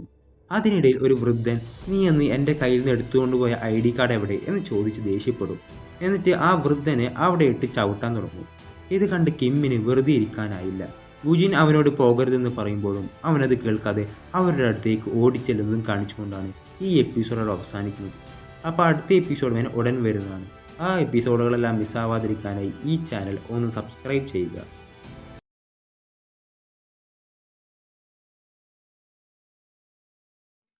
ഹലോ ഗൈസ്, അപ്പോൾ നമ്മളിന്ന് എക്സ്പ്ലെയിൻ ചെയ്യാൻ പോകുന്നത് 2023 റിലീസായ ബ്ലഡ് ഹോൺസ് എന്ന ഒരു ആക്ഷൻ ഡ്രാമ സീരീസാണ്. അപ്പോൾ നമുക്ക് നേരെ എക്സ്പ്ലനേഷനോട് കടക്കാം. അതിനു മുമ്പ് എൻ്റെ ചാനൽ ഇതുവരെ സബ്സ്ക്രൈബ് ചെയ്തിട്ടില്ലെങ്കിൽ തീർച്ചയായും സബ്സ്ക്രൈബ് ചെയ്യുക. ഈ എപ്പിസോഡിൻ്റെ തുടക്കത്തിൽ കാണിക്കുന്നത് കിം ആ വൃദ്ധനെ രക്ഷിക്കാനായി ചെല്ലും. 2 എണ്ണത്തിനും കൊടുത്ത് മറ്റവൻ നീ ആരാന്ന് ചോദിക്കും. അവൻ്റെ തൊപ്പി യൂൻജുവിൻ്റേതായിരിക്കും. അത് കണ്ട് അവളാണെന്ന് വെച്ച് കത്തി വീശാൻ നിൽക്കുമ്പോൾ പെട്ടെന്ന് വുജിൻ ചാടി ഒരു ചവിട്ട് കൊടുക്കും. അവിടുന്ന് അവർ ഓടിപ്പോകുന്നു. ആ വൃദ്ധനെ കണ്ട കിം ഇയാളെ നമുക്ക് ഹോസ്പിറ്റലിൽ എത്തിക്കണം. വുജിൻ യൂൻജു പറഞ്ഞതല്ലേ അവർ നമ്മളെ കാണരുതെന്ന്, പിന്നെ നീ എന്തിനാ ഇങ്ങനെ ചെയ്ത്? കിം എനിക്കിപ്പോൾ ശരിയെന്ന് തോന്നുന്നത് ഞാൻ ചെയ്ത്. നമ്മൾ വന്നില്ലായിരുന്നെങ്കിൽ ഇയാൾ അവരെ കൊന്നു കളഞ്ഞേനെ. അവൻ ആംബുലൻസിനെ വിളിക്കും. അത് കണ്ട യൂൻജു എന്തോ നടന്നിട്ടുണ്ടെന്ന് മനസ്സിലായി കിമ്മിനെ വിളിക്കും. അവൻ നടന്ന സംഭവങ്ങൾ പറയുമ്പോൾ അവൾ ദേഷ്യത്തോടെ ഞാൻ പറഞ്ഞതല്ലേ അവർ നിന്നെ കാണരുതെന്ന് എന്ന് പറഞ്ഞ് കോൾ കട്ട് ചെയ്യും. ശേഷം അവർ യൂൻജുവിൻ്റെ അടുത്തെത്തുന്നു. അവൾ എനിക്ക് വേണ്ടിയിരുന്നത് അവരെ ഫോളോ ചെയ്ത് അവരുടെ പരിപാടി എന്തൊക്കെയാണെന്ന് കണ്ടുപിടിച്ച് അതിന് തെളിവ് ശേഖരിക്കുക എന്നതായിരുന്നു. പക്ഷേ അവരിപ്പോൾ നിങ്ങളുടെ മുഖം കണ്ടിരിക്കുന്നു. അതുകൊണ്ട് എനിക്ക് നിങ്ങളെ വേണ്ട, നിങ്ങൾക്ക് പോകാം. കിമ്മും വുജിനും അവളെ പറഞ്ഞ് മനസ്സിലാക്കാൻ നോക്കുന്നുണ്ടെങ്കിലും നടക്കില്ല. അവസാനം കിം ശരി ഞങ്ങൾ പോവാണ്, അതിനു മുമ്പ് ഒരു കാര്യം കാണിക്കാനുണ്ടെന്ന് പറഞ്ഞ് ഗിൽ അവൻ്റെ മുഖത്തെ വരഞ്ഞ വര അവൻ കാണിച്ചു കൊടുക്കും. ഇത് നടക്കുമ്പോൾ അന്ന് എന്നെ സഹായിക്കാൻ ആരും ഉണ്ടായിരുന്നില്ല. പക്ഷേ ഇന്ന് ആ വൃദ്ധനെ അവരടിക്കുമ്പോൾ ഞാനൊന്നും ചെയ്തില്ലായിരുന്നെങ്കിൽ ഞാനും അയാളും ഒരുപോലെ ആയേനെ. അതുകൊണ്ടാണ് ഞാൻ മറ്റൊന്നും ആലോചിക്കാതെ എടുത്തു ചാടിയത്. നിങ്ങളുടെ പ്ലാൻ നശിപ്പിച്ചതിന് മാപ്പും ചോദിച്ച് കിമ്മും വുജിനെയും കൂട്ടി നടന്നു. താഴെ എത്തിയ സമയം കിമ്മിൻ്റെ ഫോണിലേക്ക് ഒരു മെസ്സേജ് വരുന്നു. അത് യൂൻജുവിൻ്റെ മെസ്സേജായിരുന്നു. ഞാൻ കുറച്ച് ദേഷ്യത്തിലായിരുന്നു, അതാ അങ്ങനെയൊക്കെ പറഞ്ഞു. നാളെ കൃത്യസമയത്ത് ജോലിക്ക് വരണമെന്ന് കൂടെ കാണുമ്പോൾ അവർക്ക് 2 പേർക്കും നല്ല സന്തോഷമായി കെട്ടിപ്പിടിച്ച് തുള്ളാൻ തുടങ്ങും. ഇതൊക്കെ CCTV വഴി കാണുന്ന യൂൻജു ഇവന്മാരുടെ കിളി എപ്പോഴേ അടിച്ചു പോയെന്ന് തോന്നുന്നു. ശേഷം ഗില്ലിൻ്റെ അസിസ്റ്റൻറ്റിനോട് അവൻ ഇന്ന് 2 പേര് ഞങ്ങളെ ഫോളോ ചെയ്തു വന്നു, അവർ ഞങ്ങളെ അടിച്ചു, അവർ നല്ല ഫൈറ്റേഴ്സ് ആയതുകൊണ്ട് ഞങ്ങൾക്ക് അവിടുന്ന് ഓടേണ്ടി വന്നു. ഇത് കേട്ട് നിങ്ങൾക്കുറപ്പുണ്ടോ അവർ നിങ്ങളെ ഫോളോ ചെയ്താണെന്ന്? അതേന്ന് പറഞ്ഞതോടെ എന്തൊക്കെയോ ഡൗട്ട് അടിക്കുന്നു. മറ്റേയാൾ ഞാനൊരു പലിശക്കാരൻ്റെ നിന്ന് കടം വാങ്ങിയിരുന്നു, അത് കൊടുക്കാതെയായപ്പോൾ ഒരു തൊപ്പിയിട്ട പെണ്ണ് എന്നെ വന്ന് അടിച്ചിരുന്നു. ഇന്നും അതുപോലൊരു തൊപ്പിയിട്ട ആളാണ് വന്നത്. അസിസ്റ്റൻറ്റ് ആ പലിശക്കാരൻ്റെ ഓഫീസ് എവിടെയെന്ന് ചോദിക്കും. ശേഷം കിമ്മും വുജിനും യൂൻജുവും ഇനി എന്ത് ചെയ്യണമെന്ന് ആലോചിക്കുന്ന നേരത്താണ് അവരുടെ ഓഫീസിലേക്ക് ആരോ വരുന്നതായി CCTV വഴി അവർ കാണുന്നത്. ഇത് ആ അസിസ്റ്റൻറ്റും മറ്റേ ആളുമായിരിക്കും. അവർ അടഞ്ഞു കിടക്കുന്ന ഷട്ടർ കണ്ട് അസിസ്റ്റൻറ്റ് CCTVയിലേക്ക് നോക്കി കുറച്ച് കഴിഞ്ഞ് തിരിച്ചു പോകുന്നു. യൂൻജുവിന് ഇതെന്താ സംഭവിക്കുന്നതെന്ന് മനസ്സിലാവുന്നുണ്ടാവില്ല. ഇവരിങ്ങനെ ഇവിടെ എത്തിയെന്നാണ് അവരുടെ സംശയം. എന്തായാലും ഒരു തല്ലിനല്ല വന്നത്, ആയിരുന്നെങ്കിൽ ആളെ കൂട്ടുമായിരുന്നല്ലോ. പെട്ടെന്ന് കിം ഇനി ഞാൻ ഇന്നലെ ഇട്ട ആ ക്യാപ്പ് വെച്ചിട്ടായിരിക്കും കണ്ടുപിടിച്ചത്. ശേഷം ചോയ് അവിടേക്ക് വന്ന് ഇപ്പോൾ ആരാണ് കുറച്ചു മുമ്പ് വന്നുപോയേ? നിങ്ങൾ എന്തൊക്കെയാ ചെയ്തു കൂട്ടുന്നത്? ഞാൻ പലവട്ടം പറഞ്ഞിട്ടുള്ളതല്ലേ ആവശ്യമില്ലാത്ത അപകടങ്ങളിലേക്ക് എടുത്തു ചാടരുതെന്ന്. ഇനി ഇതുപോലെയൊന്നും ഞാൻ കണ്ടുപോകരുതെന്ന് ചോയ് വാണിംഗ് കൊടുക്കും. ആ സമയം യുൻജു കിമ്മിൻ്റെ കീറിയ മുഖം കാണിച്ചു കൊടുത്ത് ഇത് അവരെ എതിർത്തത് കൊണ്ട് അവന് കിട്ടിയതാണ്. ആരെങ്കിലും ഈ പാവപ്പെട്ടവരെ സഹായിക്കാനില്ലെങ്കിൽ നാളെ നിങ്ങൾ കുറച്ച് പലിശക്കാർ മാത്രമേ ഉണ്ടാവൂ. ചോയ്, ആരാണ് നിന്റെ മുഖത്തിങ്ങനെ വരഞ്ഞത്? അതെനിക്കറിയില്ല. ഭിക്ഷക്കാരെ വെച്ച് ഇങ്ങനെ ചെയ്യുന്നവന്മാരുടെ തലവനാണ്. അയാളുടെ മുഖത്തും ഇങ്ങനൊരു പാടുണ്ട്. ഇത് കേട്ടതും ചോയ് ഒന്ന് പേടിച്ച് ആകെ തളർന്നു പോകും. അവരോട് 3 പേരോടും അവിടുന്ന് പോകാൻ പറയും. അവിടുന്ന് ഡ്രൈവറായ പാർക്കിനോട് അവർ പറഞ്ഞത് ഗില്ലിനെ പറ്റിയാണോന്ന് അന്വേഷിക്കണം എന്ന് പറയും. പുറത്തിറങ്ങിയ 3 പേരും നേരെ ഒരു റെസ്റ്റോറൻറ്റിലേക്ക് പോകുന്നു. അവിടെ വെച്ച് യുൻജു അവളുടെ കഥ പറയുന്നു. എനിക്ക് 7 വയസ്സുള്ളപ്പോൾ എൻ്റെ അച്ഛനും പിറകെ എൻ്റെ അമ്മയും മരിച്ചുപോയി. പിന്നീട് ഞാൻ ഒരു അനാഥാലയത്തിലാണ് വളർന്നത്. അവിടെ പറ്റാത്തത് കൊണ്ട് ഞാൻ അവിടുന്ന് ഓടിപ്പോയി. അങ്ങനെ എവിടെയോ വെച്ച് കണ്ടുമുട്ടിയതാണ് ചോയിയെ. അയാൾ എന്നെ കൂടെ കൂട്ടി അച്ഛ എന്ന് വിളിക്കാനുള്ള സ്വാതന്ത്ര്യവും തന്നു. ശേഷം ഗിൽ പണി നടന്നുകൊണ്ടിരിക്കുന്ന ബിൽഡിംഗ് നോക്കി അതെൻ്റെ ആകുമെന്ന് ഞാൻ സ്വപ്നം കണ്ടുപോയി. അതുകൊണ്ട് ഇനി ആ സ്വപ്നം മറക്കാനാവില്ല. അങ്ങനെ ആ ബിൽഡിങ്ങിൻ്റെ ഓണർ കാർ എടുത്ത് പോകുന്ന നേരം ഗില്ലിൻ്റെ ആളുകൾ അയാളെ ഫോളോ ചെയ്ത് കാർ സർവീസ് ചെയ്യാൻ പോയ നേരം അയാളെ ട്രാപ്പ് ചെയ്യുന്നു. അയാളെ വലിച്ചിട്ട് അടിക്കാൻ തുടങ്ങും. അത്രയും സഹിക്കാൻ പറ്റാത്ത വേദന അയാൾക്ക് കൊടുക്കും. ഇവനായിരിക്കും അന്ന് ഗില്ലിനെ അപമാനിച്ചു വിട്ടത്. എന്നിട്ട് ക്യാമറ ഓണാക്കി അവനോട് ഡ്രസ്സ് അഴിക്കാൻ പറയും. അത് അവൻ അനുസരിക്കേണ്ടി വരും. അത് അവർ റെക്കോർഡ് ചെയ്തിട്ട് ഗില്ലിന് അയച്ചു കൊടുക്കുന്നു. അത് കണ്ട് അയാൾ ഒരു സൈക്കോയെ പോലെ ചിരിക്കും. ശേഷം ചോയിയെ വിളിച്ച് പാർക്ക്, നമ്മുടെ സംശയം ശരിയായിരുന്നു, അത് ഗില്ല് തന്നെ. അത് കേട്ട ചോയ് ഒന്ന് ടെൻഷനാവും. അങ്ങനെ ചോയുടെ ഫ്ലാഷ് ബാക്ക് കാണിക്കുന്നു. അന്ന് ചോയ് ഒരു വികലാംഗനല്ല. അന്ന് വലിയൊരു പലിശക്കാരനായിരുന്നു. അന്ന് ഗില്ലും അവൻ്റെ അസിസ്റ്റൻറ്റുമൊക്കെ അന്ന് അവൻ്റെ ജോലിക്കാരായിരുന്നു. ചോയ്, ഇന്നത്തോടെ ഞാൻ ഈ പലിശ സ്ഥാപനം പൂട്ടുകയാണ്. ആരും പേടിക്കണ്ട. 1 വർഷത്തെ സാലറി ഇന്ന് തന്നെ നിങ്ങളുടെ ക്രെഡിറ്റ് ആവും. നിങ്ങൾക്ക് പുതിയ ജോലി കിട്ടുന്നതുവരെ ആ പണം നിങ്ങളെ സഹായിക്കും. ഇത് കേട്ട ഗില്ലിന് അത്ര പറ്റുന്നുണ്ടാവില്ല. അയാളുടെ കണ്ണ് അവിടെയുള്ള വലിയ ലോക്കറിൻ്റെ മേലായിരിക്കും. ശേഷം അന്ന് രാത്രി പണത്തിൻ്റെ പിന്നാലെ പോയിട്ടുള്ള ഈ ജീവിതം അവസാനിപ്പിച്ച് സമാധാനമായി ഇരിക്കണമെന്ന് വിചാരിച്ചിരിക്കുന്ന നേരത്താണ് പാർക്ക് വിളിക്കുന്നത്. നമ്മുടെ ഓഫീസിൽ 2 കള്ളന്മാർ കയറിയിട്ടുണ്ടെന്ന് പറയും. അത് കേട്ട് ചോയ് അവിടേക്ക് ചെല്ലും. 2 പേര് ചേർന്ന് അവിടെയുള്ള ലോക്കർ കുത്തി തുറന്ന് അതിലുള്ള കാശൊക്കെ എടുക്കുന്നു. അതിലൊരാളായിരുന്നു ഗില്ലിൻ്റെ കൂടെയുള്ള കാങ്, ആ മൊട്ട. ഇത് കണ്ടതും പിന്നെ അവർ 2 പേരും ആകും ഫൈറ്റ്. കിമ്മിന് പോലും തൊടാൻ പറ്റാത്ത കാങ്ങിനെ ചോയ് അന്നത്തെ മെയ്വഴക്കം കൊണ്ട് എളുപ്പത്തിൽ അടിച്ചിടുന്നു. എന്നിട്ട് ലാത്തി കൊണ്ട് കുറേ കൊടുക്കും. ആ സമയം രണ്ടാമൻ രക്ഷപ്പെട്ട് ഓടുന്നതിനിടയിൽ അവനെയും എറിഞ്ഞു വീഴ്ത്തി മോന്തക്കിട്ട് കുറേ കൊടുക്കും. ആരാടാ നിൻ്റെയൊക്കെ അയച്ച് എന്ന് ചോദിക്കുന്ന സമയം പെട്ടെന്ന് ഗിൽ പിന്നിൽ നിന്ന് കുത്തുകയാണ്. അവിടുന്ന് ഗില്ലിനും കുറേ കിട്ടും. പക്ഷേ ചോയിയെ കുറേ കുത്തി പരിക്കേൽപ്പിച്ചിട്ടുണ്ടാകും. എന്നിട്ട് ആ കത്തി ചോയ് പിടിച്ചെടുത്ത് ഗില്ലിൻ്റെ മുഖത്ത് വരയും. ഗിൽ കിമ്മിൻ്റെ എങ്ങനെ ചെയ്തു അതുപോലെ. ആ സമയം കാങ് വന്ന് ചോയെ ഇടിച്ചിടുന്നു. അവൻ ചോയെ വലിച്ചിട്ട് അടിക്കാൻ തുടങ്ങും. എന്നിട്ട് അവിടുന്ന് പുറത്തേക്ക് വലിച്ചെറിയുന്നു. ഗിൽ അവനോട് എത്രയും പെട്ടെന്ന് അവനോട് പണവുമായി പറഞ്ഞ സ്ഥലത്തേക്ക് ചെല്ലാനായി പറയുന്നു. എന്നിട്ട് അവിടെ മൊത്തം പെട്രോൾ ഒഴിക്കും. ആ സമയം അടിയിലേക്ക് നോക്കുമ്പോൾ അവിടെ വീണ് കിടന്ന ചോയെ കാണാനുണ്ടാവില്ല. പെട്ടെന്ന് അവരവിടെ തീയിട്ട് പോകുന്നു. ഇതൊക്കെ ചോയ് ഓർത്തെടുക്കുകയാണ്. ശേഷം യുൻജുവിനെ കണ്ട്, നീ അവരെ വിട്ടേക്ക്, നീ ഇതുപോലെ അപകടത്തിൽ ചെന്ന് ചാടരുത്, അതിനല്ല ഞാൻ എൻ്റെ കൂടെ കൂട്ടിയത്. എന്നിട്ട് എത്രയും പെട്ടെന്ന് നമ്മുടെ ലൈബ്രറി ഇവിടുന്ന് മാറ്റണമെന്ന് പറയും. ശേഷം ഗില്ലും കാങ്ങും ഷിപ്പ് യാർഡിലേക്ക് പോകും. അവിടുന്ന് ഒരു കണ്ടെയ്നർ തുറക്കുമ്പോൾ അതിലൊരു ലോക്കർ ഉണ്ടാകും. അതിൽ മുഴുവനും ഗോൾഡ് ആയിരിക്കും. അവൻ കാങ്ങിനോട്, ഈ ലോകത്ത് എനിക്ക് വിശ്വാസം നിന്നെ മാത്രമാണ്. നമ്മൾ കളിക്കുന്ന കളി കുറച്ച് ഡേഞ്ചറാണ്. അതുകൊണ്ട് എവിടെയും അടിപതറിയാൽ ഈ സ്വർണം കൊണ്ട് നമ്മൾ വിയറ്റ്നാമിലേക്ക് പോകും. അവിടെ എൻ്റെ കുറച്ച് ആളുകളുണ്ട്. അവിടെ നമ്മൾ രാജാക്കന്മാരെ പോലെ ജീവിക്കും. ശേഷം ആ 3 പേരും വുജിൻ്റെ പരിചയത്തിലുള്ള ആ ഹോട്ടലിലേക്ക് വന്നിട്ടുണ്ടാകും. അവിടെ മുഴുവൻ അടിച്ചു പൊളിച്ച് ഇട്ടേക്കായിരിക്കും. അവിടെ ആ സ്ത്രീ പേടിയോടെ ഇരുന്ന് കരയായിരിക്കും. അവരോട് എന്തു പറ്റിയെന്ന് ചോദിക്കുമ്പോൾ അവർ കരഞ്ഞുകൊണ്ട്, ഞാനൊരു പലിശക്കാരൻ്റെ ലോൺ എടുത്തിരുന്നു. കഴിഞ്ഞ ആഴ്ച പണം കൊടുക്കാൻ എനിക്ക് പറ്റിയില്ല. അവരുടെ ഗുണ്ടകൾ വന്ന് ചെയ്തതാണ് ഇതൊക്കെ എന്ന് പറയും. ഇത് കേട്ട വുജിന് ശരിക്കും ദേഷ്യം വരും. അതാരാണെന്ന് അന്വേഷിക്കുമ്പോൾ വുജിൻ വർക്ക് ചെയ്തുകൊണ്ടിരുന്ന ആ കൂട്ടത്തിലുള്ള ആളായിരിക്കും. അവൻ വിളിച്ച്, ഇങ്ങനെയൊക്കെ തല്ലിപ്പൊളിച്ചാൽ അവരുടെ ഉള്ള കച്ചവടവും പോവുകയല്ലേ ചെയ്യുക, അപ്പോൾ നീ ഒന്നും ഇതിൽ ഇടപെടണ്ട എന്ന് പറഞ്ഞ് അവൻ കോള് കട്ട് ചെയ്യുന്നു. വുജിൻ, ഇതിലെന്തെങ്കിലും ചെയ്തേ പറ്റൂ. അപ്പോൾ യുൻജു, ഇല്ല, അച്ഛൻ പറഞ്ഞിട്ടുണ്ട് ഇനിയൊരു അപകടത്തിലേക്ക് ചാടരുതെന്ന്. ഇനിയും ഒന്നും ചെയ്തില്ലെങ്കിൽ ഇത് തുടർന്ന് പോയിക്കൊണ്ടേയിരിക്കും. അവസാനം യുൻജുവും അതിന് സമ്മതിക്കുന്നു. ശേഷം രാത്രി അസിസ്റ്റന്റും ആളുകളും പതിവ് പോലെ ഭിക്ഷക്കാരുടെ അടുത്തേക്ക് വരും. അവർ 3 പേരും അവരെ നിരീക്ഷിച്ചുകൊണ്ടിരിക്കുന്നുണ്ട്. ആ സമയം കൂട്ടത്തിലുള്ളയാൾ പുറത്ത് കിടക്കുന്ന അവരുടെ വണ്ടി കാണും. ഇത് അസിസ്റ്റന്റിനെ അറിയിക്കുന്നു. അങ്ങനെ അവരെ ട്രാപ്പ് ചെയ്യാൻ വേണ്ടി അവരൊരു സ്ഥലത്തേക്ക് വണ്ടി ഓടിച്ചു പോകും. പിന്നാലെ ഇതറിയാതെ ആ 3 പേരും ചെല്ലും. അവരെത്തിയത് ഒരു സബ്വേയിലാണ്. അവിടെ എത്തുമ്പോഴാണ് ഇതൊരു ട്രാപ്പായിരുന്നെന്ന് അവർ മനസ്സിലാക്കുന്നത്. അവിടേക്ക് അവരുടെ കുറേ വണ്ടികൾ പോകുന്നത് കണ്ട യുൻജുവിന് ഒരു അപകടം മണക്കും.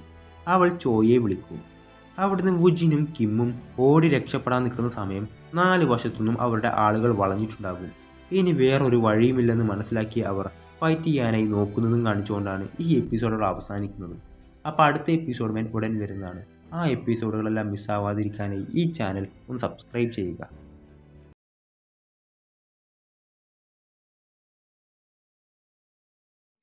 ഹലോ ഗൈസ്, അപ്പോൾ നമ്മളിന്ന് എക്സ്പ്ലെയിൻ ചെയ്യാൻ പോകുന്നത് 2023 റിലീസായ ബ്ലഡ് ഹോൺസ് എന്ന ഒരു ആക്ഷൻ ഡ്രാമ സീരീസാണ്.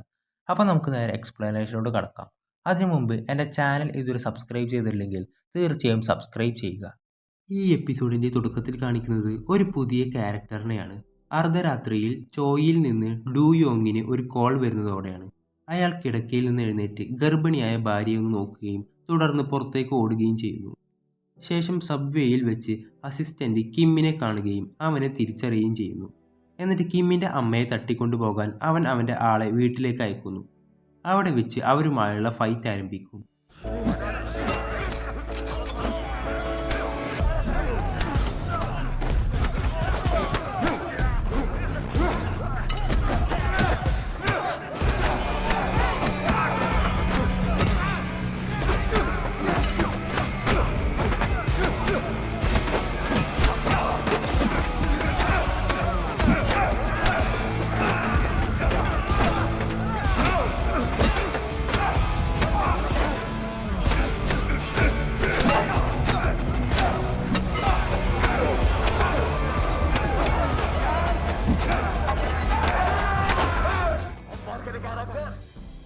അതിനിടയിൽ യുൻജുവും അവരെ സഹായിക്കാനായി എത്തും. അങ്ങനെ അവരെയെല്ലാം അടിച്ചിട്ട് അവർ 3 പേരും അവിടുന്ന് പോകും. ഇതിനിടയിൽ അസിസ്റ്റന്റും കൂട്ടുകാരും കിമ്മിൻ്റെ വീട്ടിൽ കയറുമ്പോൾ അവൻ്റെ അമ്മ പേടിച്ചെഴുന്നേൽക്കുന്നു. അവർ അവളെ വീട്ടിൽ നിന്ന് തട്ടിക്കൊണ്ടുപോകുന്നു. ആ സമയം ചോയുടെ മറ്റൊരു ആളായ യാങ് കൃത്യസമയത്ത് എത്തി ആ സ്ത്രീയെ രക്ഷിക്കുകയും അസിസ്റ്റന്റിൻ്റെ ആളുകളെ അടിച്ച് ബോധം കെടുത്തുകയും ചെയ്യും. അയാൾ ആ സ്ത്രീയുമായി ഓടിപ്പോകുന്നതിനിടയിൽ അതിനെ താങ്ങാൻ പറ്റാതെ പാതി വഴിയിൽ ഇട്ടിട്ടോടും. പക്ഷേ യാങ് അതിൻ്റെ പിന്നാലെ ഓടി ഒരൊറ്റ കുത്ത്. എന്നിട്ട് അവൻ്റെ വായിൽ തുണി തിരുകി അവൻ്റെ കണങ്കാലിൽ മുറിച്ചു കളയുന്നു. ശേഷം കിമ്മിനെയും വുജിനെയും രക്ഷിക്കാൻ മറ്റൊരാൾ ബേസ്മെൻറ്റിലേക്ക് പോകുന്നു. അത് നമ്മൾ തുടക്കത്തിൽ കണ്ട ഡുയോങ് ആയിരിക്കും. അവർ എല്ലാ ഗുണ്ടകളെയും വെറും കൈകൾ കൊണ്ട് അടിച്ചത് കണ്ട് അയാൾ ഞെട്ടിപ്പോയി. ആ സമയം അവരുടെ കൂട്ടത്തിലുള്ള ഒരാൾ വന്ന് "നീ ഏതാടാ, എന്താ ഇവിടെ കാര്യമെന്ന് ചോദിച്ച് മൊട കാണിക്കുമ്പോൾ അതിനെ അടിച്ചു പരത്തി ഒരു മൂലക്ക് ചാരി വെച്ചിട്ട് അയാൾ പോകുന്നു. ശേഷം കിമ്മിനെ അവൻ്റെ അമ്മ വിളിക്കും. അവരിപ്പോൾ സേഫായി ചോയുടെ അടുത്തുണ്ടാകും. നേരത്തെ കാണിച്ച ഡുയോങ്ങും യാങ്ങും ചോയുടെ ആൾക്കാരായിരിക്കും. അവിടേക്ക് കിമ്മും വുജിനും യുൻജുവും എത്തുന്നു. സംഭവിച്ച കാര്യങ്ങളൊക്കെ പാർക്ക് അവർക്ക് വിശദീകരിച്ചു കൊടുക്കുന്നു. ശേഷം ചോയ് അവരെ 3 പേരെയും വിളിച്ച് "നിങ്ങളോട് ഈ പരിപാടിക്ക് പോകരുതെന്ന് പറഞ്ഞതല്ലേ, ഇനി നിങ്ങൾ ഇതിൽ ഇടപെടേണ്ട ആവശ്യമില്ല. കിം, നിങ്ങളെ സഹായിക്കാനാണ് ഞങ്ങൾ നോക്കുന്നത്" എന്ന് പറയുമ്പോൾ ചോയ് "ഇത് നിങ്ങളുടെ ബോക്സിംഗ് അല്ല. ഈ കളിയിൽ ജീവൻ വരെ നഷ്ടപ്പെട്ടേക്കാം. ഞാനത് ആഗ്രഹിക്കുന്നില്ല."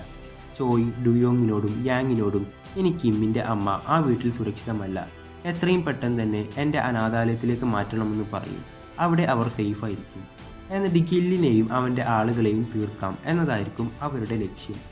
ചോയ് ലോക്കറിൽ നിന്ന് ഒരു തോക്കെടുത്ത് ഉന്നം പിടിക്കുമ്പോൾ പഴയ പോലെ കൈക്ക് ശക്തി കിട്ടുന്നില്ല. ശേഷം ഗിൽ പരിക്ക് പറ്റിയ അവൻ്റെ ആളുകളെ കാണാൻ ഹോസ്പിറ്റലിലെത്തും. "ഡോക്ടർ, ഇനി കുറച്ചു നാളത്തേക്ക് അവരെ കൊണ്ട് ഒരു ഗുണവും ഉണ്ടാവില്ല. ഒരുത്തൻ്റെ 2 കണങ്കാലും മുറിച്ചു കളഞ്ഞു. അവൻ എഴുന്നേറ്റ് നടക്കുമോയെന്ന് കുറച്ച് ദിവസത്തിന് ശേഷം മാത്രമേ പറയാൻ പറ്റൂ. അവനോട് നിന്നെ ആക്രമിച്ചവനെ കണ്ടാൽ തിരിച്ചറിയുമോ എന്ന് ചോദിക്കുമ്പോൾ എനിക്ക് ഓർമ്മയില്ല. അത്രയും വേഗത്തിലാണ് എന്നെ ആക്രമിച്ചത്. അയാളുടെ അടുത്തൊരു കത്തിയുണ്ട്. അതാണ് മെയിൻ ഐറ്റം." ശേഷം ഡുയോങ്ങും യാങ്ങും ഒരു റെസ്റ്റോറൻറ്റിൽ വെച്ച് കണ്ടുമുട്ടുന്നു. കുറേ കാലത്തിന് ശേഷമായിരിക്കും അവർ കാണുന്നത്. ഇവരും പണ്ട് ചോയുടെ ആളുകളായിരുന്നു. ചോയ് പഴയ പരിപാടിയൊക്കെ നിർത്തിപ്പോയപ്പോൾ ഇവരും അതൊക്കെ നിർത്തി നല്ല രീതിക്ക് പോയതായിരുന്നു. ഇപ്പോൾ ചോയ്ക്ക് ഒരാവശ്യം വന്നപ്പോൾ ഇവർ വീണ്ടും ഒന്നിച്ചു. ഡുയോങ്, ഗിൽ ഇപ്പോൾ വളർന്നിരിക്കുന്നു. ഹാങ്ങിൻ്റെ ഹോട്ടലിൽ അയാൾ ഇൻവെസ്റ്റ് ചെയ്തിരുന്നു എന്നാണ് കേട്ടത്. അതെങ്ങനെയാണെന്ന് അവർ സംശയിക്കുന്നു. ഹാങ് ആരെന്ന് വെച്ചാൽ അന്ന് ഗില്ലിനെ അപമാനിച്ചതുകൊണ്ട് ഒരുത്തൻ്റെ ഡ്രസ്സ് അഴിപ്പിച്ചില്ലേ അവൻ. ചോയുടെ അനുവാദം കിട്ടിയതുകൊണ്ട് പെട്ടെന്ന് തന്നെ അവനെ തീർക്കണം. ശേഷം ഗിൽ അവൻ്റെ ആളുകളോട് ചോയ്ക്ക് നിരവധി ആളുകൾ സഹായത്തിനുണ്ട്. അതിൽ പ്രധാനികൾ കത്തികൊണ്ട് ആക്രമിക്കുന്ന ആ 5 പേരായിരുന്നു. എനിക്ക് പോലും അവരെ പേടിയായിരുന്നു. അവരെത്ര വലിയ ഗ്യാങ്ങിനെയും നിമിഷ നേരം കൊണ്ട് ഇല്ലാതാക്കും. ചോയ് ബിസിനസ് നിർത്തിയതോടെ ഞാൻ ഗ്യാങ്ങിനെ മാത്രമാണ് കൂടെ കൂട്ടിയത്. കാരണം മറ്റവരെ കൺട്രോൾ ചെയ്യാൻ ചോയ്ക്ക് മാത്രമേ സാധിക്കൂ. ആ 5 പേരിൽ 2 പേരായിരിക്കും ഡുയോങ്ങും യാങ്ങും അസിസ്റ്റന്റ്. പക്ഷേ ആ 2 ആണുങ്ങളും പെൺകുട്ടിയും പഴയ ആളുകളല്ല, പക്ഷെ അപകടകാരികളാണ്. നമ്മുടെ 30 പേരെയാണ് അവർ ഹോസ്പിറ്റലിലാക്കിയത്. ശേഷം ഡുയോങ് അവൻ്റെ ഇൻഫോർമർ വഴി കുറച്ച് വിവരങ്ങൾ ശേഖരിച്ചു. ഗിൽ എങ്ങനെ ഹാങ്ങുമായി ഇൻവെസ്റ്റ്മെൻറ്റ് നടത്തി എന്നുള്ളതാണ്. ഗില്ലിൻ്റെ ആളുകൾ അവനെ പിടിച്ച് ഉപദ്രവിച്ച് നഗ്നനാക്കി, എന്നിട്ട് നിർബന്ധിപ്പിച്ച് അവനെ പാർട്ട്ണറാക്കി മാറ്റി. പാർട്ട്ണറാകാൻ ഒരു പൈസ പോലും ഗിൽ ചിലവാക്കിയിട്ടുണ്ടാവില്ല. ഈ വിവരം ചോയിയോട് പറയുന്നു. അവർ ഗില്ലിനെതിരെ പ്ലാൻ ചെയ്യുന്നു. ഗില്ലിൻ്റെ കൂടെയുള്ള എല്ലാവരും ബോൺ ക്രിമിനൽസാണ്. ആ കൂട്ടത്തിൽ ജാക്ക് എന്നൊരു പോലീസുകാരനും ഉണ്ടെന്ന് അവർ മനസ്സിലാക്കുന്നു. ഡുയോങ്, ഞാൻ ഗില്ലിൻ്റെ അസിസ്റ്റന്റിനെ കാര്യം നോക്കിക്കോളാമെന്ന് പറയുന്നു. യാങ്, ഒത്തു കിട്ടിയാൽ തീർത്ത് കളഞ്ഞേക്കെന്നും താൻ ഗില്ലിൻ്റെ കാര്യം നോക്കിക്കോളാമെന്നും പറയും. ചോയ് അന്ന് തന്നെ ജനലിലൂടെ പുറത്തേക്കെറിഞ്ഞവനെക്കുറിച്ച് ഒരു വിവരവുമില്ല, അവനെ കണ്ടെത്തണം എന്ന് കാങ്ങിനെ ഉദ്ദേശിച്ച് പറയുന്നു. കൂടാതെ എത്രയും പെട്ടെന്ന് ബുക്ക് ഷെൽഫിൽ ഇരിക്കുന്ന നമ്മുടെ കാശ് അവിടുന്ന് മാറ്റണം. യാങ്, ആ ജോലി നമുക്ക് ഇവിടുത്തെ പിള്ളേരെ ഏൽപ്പിക്കാം. അത് വേണമെന്ന് ചോദിക്കുമ്പോൾ ഡുയോങ്, അവരെ വെറും പിള്ളേർ മാത്രമായി കാണരുത്. അവരുടെ 30 പേരെയാണ് ആയുധങ്ങളൊന്നുമില്ലാതെ അവരിടിച്ചിട്ടത്. നിങ്ങൾ അവരുടെ കാര്യത്തിൽ ടെൻഷൻ അടിക്കണ്ട എന്ന് പറയും. അവിടെ കിമ്മിൻ്റെ വീട്ടിലാണ് അവരൊക്കെയുള്ളത്. അവർക്ക് നല്ല ഭക്ഷണമൊക്കെ അവൻ്റെ അമ്മ ഉണ്ടാക്കി കൊടുക്കും. യൂൻജുവിന് അത് നന്നായിട്ട് തന്നെ ഇഷ്ടപ്പെടും. അമ്മ അനാഥാലയത്തിലേക്ക് താമസം മാറാനായി സാധനങ്ങളൊക്കെ എടുക്കാൻ വന്നതായിരിക്കും. അവരവിടെ സംസാരിച്ച് കഴിയുമ്പോഴേക്കും മറ്റവർ 2 പേരും ആ പ്ലേറ്റ് മൊത്തം കാലിയാക്കിയിട്ടുണ്ടാവും. ശേഷം ഡുയോങ് അസിസ്റ്റന്റിനെയും യാങ് ഗില്ലിനെയും ലക്ഷ്യം വെച്ചിറങ്ങും. പറ്റിയ ഒരവസരത്തിനായി കാത്തിരിക്കുന്നു. ആ സമയം രാത്രി എല്ലാവരും ഉറങ്ങിയതിന് ശേഷം വുജിനും കിമ്മും യുൻജുവും ആ ബുക്ക് ഷെൽഫിൽ വെച്ചിരിക്കുന്ന ക്യാഷൊക്കെ മാറ്റാനായിട്ട് അവർ പോകുന്നു. 2 കാറുകളിലായാണ് പോകുന്നത്. ആ സമയം അവിടേക്ക് ഗില്ലിൻ്റെ ആളായ പോലീസുകാരൻ ജാക്ക് അവിടെ എത്തിയിട്ടുണ്ടാകും. വുജിൻ യുൻജുവിനോട്, നീ പണമൊക്കെ പുറത്തെടുക്ക്, ഞങ്ങൾ ട്രോളിയുമായി വരാമെന്ന് പറയും. അങ്ങനെ പണം എടുത്തു വെക്കുന്ന നേരം ആരോ അവളെ നിരീക്ഷിക്കുന്നതായി അവൾക്ക് തോന്നും. അവൾ CCTVയിലേക്ക് നോക്കുമ്പോൾ ആരോ ഒരാൾ സ്റ്റോറിലേക്ക് പോകുന്നതായി കാണും. അത് കാങ് ആയിരിക്കും. ഇത് കണ്ട് അവരെ സഹായിക്കാനായി സ്റ്റോർ റൂമിലേക്ക് പോകുന്ന സമയം ഒളിച്ചിരുന്ന ജാക്ക് അവളെ അടിച്ചു വീഴ്ത്തും. അവൾ അവന് നേരെ ഇലക്ട്രിക് ഷോക്ക് ഉപയോഗിക്കാൻ നോക്കുമെങ്കിലും നടക്കില്ല. അതവൻ വാങ്ങി അവളുടെ അടുത്ത് തന്നെ പ്രയോഗിച്ച് ബോധം കെടുത്തുന്നു.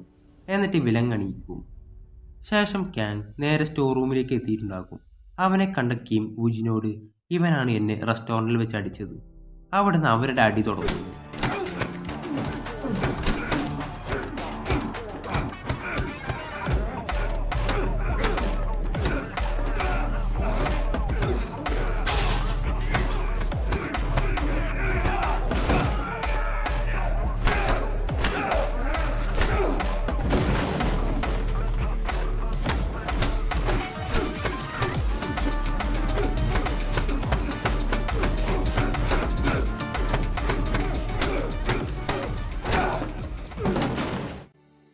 മറുവശത്ത് ജാക്ക് യുൻജുവിനെ തോളത്തേറ്റ് കൊണ്ടുപോവാണ്.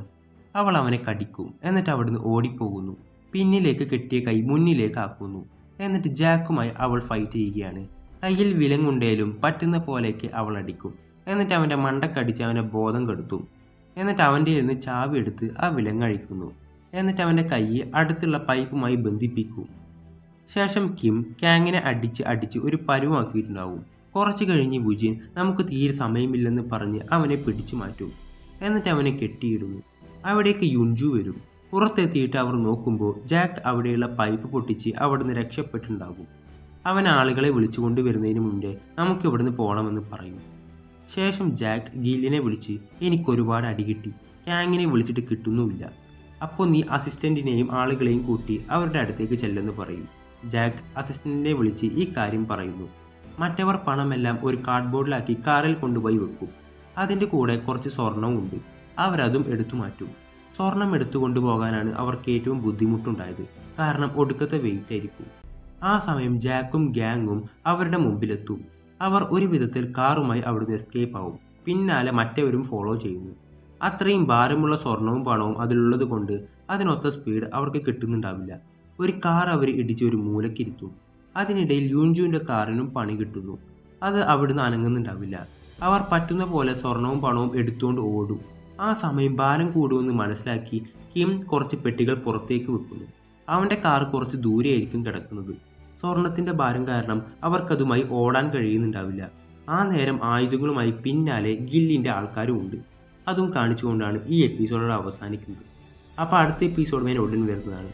ആ എപ്പിസോഡുകളെല്ലാം മിസ്സാവാതിരിക്കാനായി ഈ ചാനൽ ഒന്ന് സബ്സ്ക്രൈബ് ചെയ്യുക.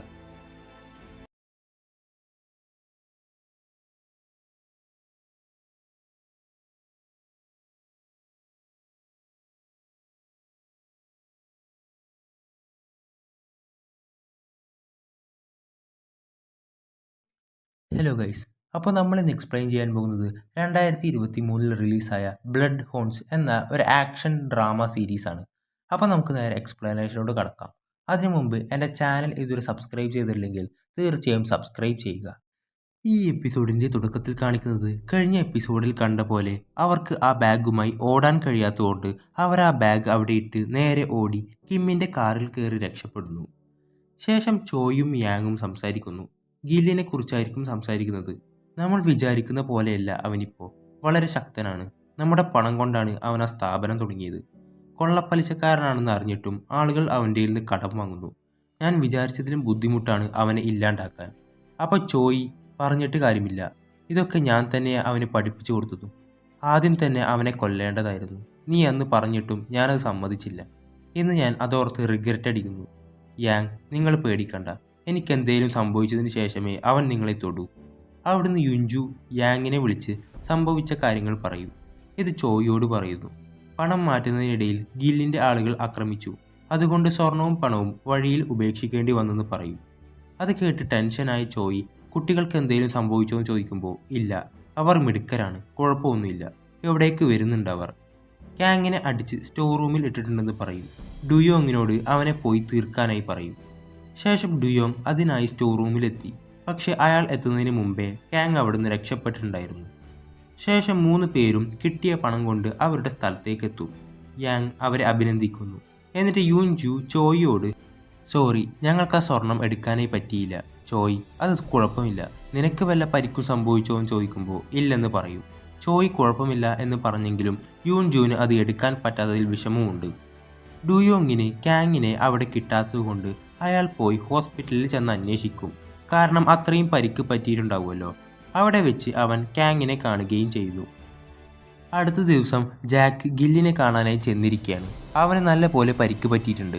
ജാക്ക്, കാങ്ങിൻ്റെ അവസ്ഥ വളരെ മോശമാണ്. അവൻ്റെ ഒരു ചെവിയുടെ കേൾവി ശക്തി നഷ്ടപ്പെട്ടിട്ടുണ്ട്.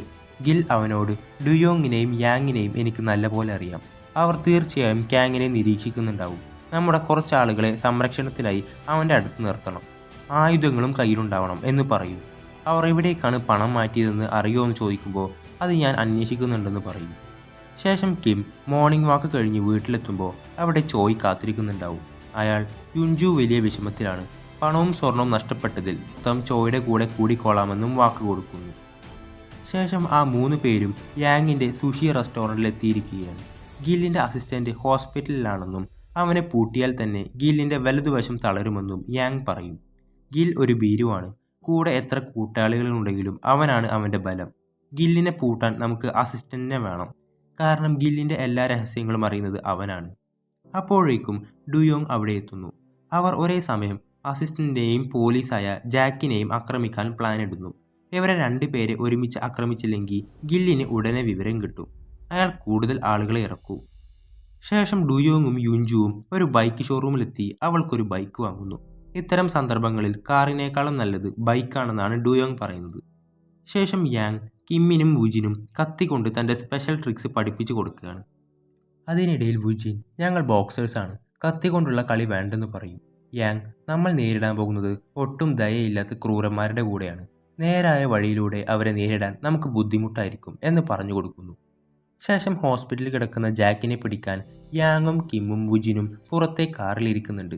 അസിസ്റ്റന്റിനെ പിടിക്കാൻ അസിസ്റ്റന്റ് ഡിസ്ചാർജായി വീട്ടിലേക്ക് പോവാണ്. അവൻ്റെ സെക്യൂരിറ്റിക്കായി കുറച്ച് ആളുകൾ അവൻ്റെ പിന്നാലെ തന്നെയുണ്ട്. എല്ലാവരും പെട്ടെന്ന് യൂൻജു ബൈക്കുമായി അവിടെ എത്തി അവിടെയുള്ള ഒരുത്തനെ അടിച്ചിടുന്നു. എന്നിട്ട് അവിടെ ഉള്ളവരെല്ലാം അടിച്ചിട്ട് അവരവിടുന്ന് പോകുന്നു. ശേഷം ഡുയോങ് യാങ്ങിനെ വിളിച്ച് ഇവിടെ ക്ലിയറായി എന്ന് പറയുന്നതോടെ ജാക്കിനെ തീർക്കാൻ ആ 3 പേരും റെഡിയാവും. അവർ ഹോസ്പിറ്റലിലേക്ക് പോകും. താഴെ നിന്നും ഭക്ഷണം കഴിച്ച് ലിഫ്റ്റിലേക്ക് കയറി പോകുന്നത് കണ്ട യാങ് സ്റ്റെയർ വഴി മുകളിലേക്ക് ഓടിക്കയറുന്നു. ജാക്ക് ഇറങ്ങുന്ന സമയം അവർ മുമ്പിലുണ്ടായിരുന്നു. ജാക്കിനെ അടിച്ച് ഒരു പരുവമാക്കും യാങ്. അടിച്ച് അവൻ്റെ ബോധം കെടുത്തി അവർ കൊണ്ടുപോകുന്നു. അങ്ങനെ 2 മിഷനും സക്സസ് ആയ കാര്യം ചോയിയെ അറിയിക്കുന്നു. ശേഷം അവനെ കൊണ്ടുപോകുന്നത് ഡുയോങ്ങിൻ്റെ സ്റ്റോർ റൂമിലേക്കാണ്. യാങ് കിമ്മിനോട് ഉപ്പുവെള്ളം കൊണ്ടുവരാനായി പറയും. അവിടെ ജാക്കിനെ കെട്ടിയിട്ടുണ്ടാകും. ചോയിയുടെ കോൾ യാങ്ങിന് വരുന്നു. എന്നിട്ട് പിള്ളേരെ ഈ രംഗം കാണിപ്പിക്കണമെന്നും ആവശ്യപ്പെടുന്നു. ശേഷം ഗിൽ ഹോസ്പിറ്റലിലെ CCTV നോക്കും. എന്നിട്ട് അസിസ്റ്റന്റിന് എങ്ങനെയുണ്ടെന്ന് ചോദിക്കുമ്പോൾ ഇതുവരെ ബോധം തെളിഞ്ഞിട്ടില്ലെന്ന് പറയും. എന്നിട്ട് ആ ഫ്ലാറ്റിലെ CCTV നോക്കി ആ 2 ബൈക്കിൻ്റെയും നമ്പർ ട്രേസ് ചെയ്യാൻ ഗിൽ പറയുന്നു. എതിരാളികൾ ശക്തരാണെന്ന് അവനെ മനസ്സിലായി തുടങ്ങി. ശേഷം കിം ഉപ്പുവെള്ളം കൊടുത്ത് പോകാൻ നിൽക്കുമ്പോൾ യാങ് അവരോട് അവിടെ നിൽക്കാനായി പറയും. യാങ് ജാക്കിനോട് എല്ലാം പറയാൻ തയ്യാറാണെങ്കിൽ ആ തല ആട്ടിയാൽ മതിയെന്ന് പറയും.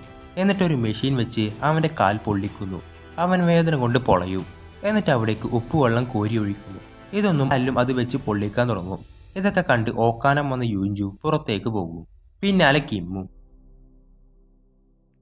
ആ സമയം ചോയ് അവിടെ എത്തും. യൂൻജു ഇതൊക്കെ എന്നോട് കാണാൻ പറഞ്ഞത് എന്തിനായിരുന്നു എന്ന് ചോദിക്കുമ്പോൾ ഈ കളി ആരുടെയും മരണത്തിലെ അവസാനിക്കൂ എന്ന് നിങ്ങൾക്ക് മനസ്സിലാക്കി തരാനാണ് എന്ന് പറയും. ശേഷം ചോയ് ജാക്കിൻ്റെ മുന്നിലിരുന്ന് അവൻ്റെ വായിലെ കെട്ടഴിക്കാനൊക്കെ പറയുന്നു. അവനോട് നീ ആർക്കു വേണ്ടിയാണ് ഈ പീഡനങ്ങളൊക്കെ സഹിക്കുന്നത്? ഗില്ലിനെ എനിക്കറിയാവുന്നതുപോലെ പിന്നാലെ വരില്ല. കാരണം അവനെയും ഞങ്ങൾ തീർക്കും. നീ തന്നെ തീരുമാനിക്കും. അങ്ങനെ കുറച്ച് നേരത്തെ ആലോചനയിൽ തനിക്കറിയാവുന്ന കാര്യം ചോയിയോട് പറയുന്നു. അങ്ങനെ വോയിസ് റെക്കോർഡർ ഓണാക്കി ചോദ്യങ്ങൾ ചോദിക്കാൻ തുടങ്ങും. ജാക്ക്, ഞാൻ 5 വർഷമായി ഗില്ലിൻ്റെ കൂടെ ജോലി ചെയ്യുന്നു. പോലീസ് ആയതുകൊണ്ട് ഗില്ലിനെതിരെ ഏത് കേസ് വന്നാലും അത് ഞാൻ ഇല്ലാതാക്കും. തൻ്റെ ബെഡ്റൂമിലെ ഒരു സേഫിലാണ് സൂക്ഷിച്ചു വെച്ചേക്കുന്നത്. അത് അവിടുന്ന് എടുക്കുക എന്നത് ടാസ്ക്കാണ്. അത് ജർമ്മൻ ടെക്നോളജി വെച്ച് ഉണ്ടാക്കിയ സേഫാണ്. അവൻ കൊന്നു തള്ളുന്ന ബോഡി എവിടെ കൊണ്ടുകളയുന്നത് എന്ന് ചോദിക്കുമ്പോൾ അതൊരു വലിയ ഫിഷ് ടാങ്കിലാണ്. എനിക്ക് ആ സ്ഥലം അറിയാം. ശേഷം ചോയ്, ഞങ്ങൾ നിന്നെ രഹസ്യമായി ഒരു ഹോസ്പിറ്റലിൽ താമസിപ്പിക്കാൻ പോവാണ്. ഒരു കാരണവശാലും അവൻ്റെ ആളുകളെ നീ കോണ്ടാക്ട് ചെയ്യരുത് എന്ന് പറഞ്ഞ് ഗിൽ അവൻ്റെ പണം സ്വർണമായി സൂക്ഷിച്ചിരിക്കുകയാണ്. അതെവിടെയാ എന്ന് ചോദിക്കുമ്പോൾ ജാക്ക്, ആ കാര്യം എനിക്കല്ല, ആ കൂട്ടത്തിലുള്ള ഒരാൾക്കും അറിയില്ല. ആകെ അറിയാവുന്നത് കാങ്ങിന് മാത്രമാണ്. അതായിരുന്നു കഴിഞ്ഞ എപ്പിസോഡിൽ കണ്ട ഷിപ്പ് യാർഡിലെ കണ്ടെയ്നറിൻ്റെ ഉള്ളിലുണ്ടായിരുന്ന സ്വർണം. അങ്ങനെ ഗില്ലിനെയും കാണിച്ചുകൊണ്ടാണ് ഈ എപ്പിസോഡ് അവസാനിക്കുന്നത്. അപ്പോൾ അടുത്ത എപ്പിസോഡ് ഉടൻ വരുന്നതാണ്. ആ എപ്പിസോഡുകളെല്ലാം മിസ്സാവാതിരിക്കാനായി ഈ ചാനൽ ഒന്ന് സബ്സ്ക്രൈബ് ചെയ്യുക.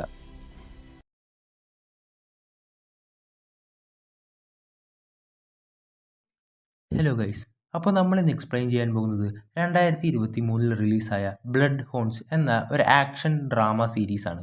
അപ്പോൾ നമുക്ക് നേരെ എക്സ്പ്ലനേഷനോട് കടക്കാം. അതിനു മുമ്പ് എൻ്റെ ചാനൽ ഇതുവരെ സബ്സ്ക്രൈബ് ചെയ്തില്ലെങ്കിൽ തീർച്ചയായും സബ്സ്ക്രൈബ് ചെയ്യുക. ഈ എപ്പിസോഡിൻ്റെ തുടക്കത്തിൽ കാണിക്കുന്നത് ഗിൽ നേരെ അവൻ്റെ ഇപ്പോഴത്തെ ബിസിനസ് പാർട്ട്ണറായ ഹാങ്ങിൻ്റെ അടുത്തേക്ക് വരും. അവൻ്റെ കൈ തിരിച്ചൊടിച്ച് അവൻ്റെ ഫോണിൽ നിന്ന് തന്നെ അവൻ്റെ അനിയനെ വിളിച്ച് ഭീഷണിപ്പെടുത്തും.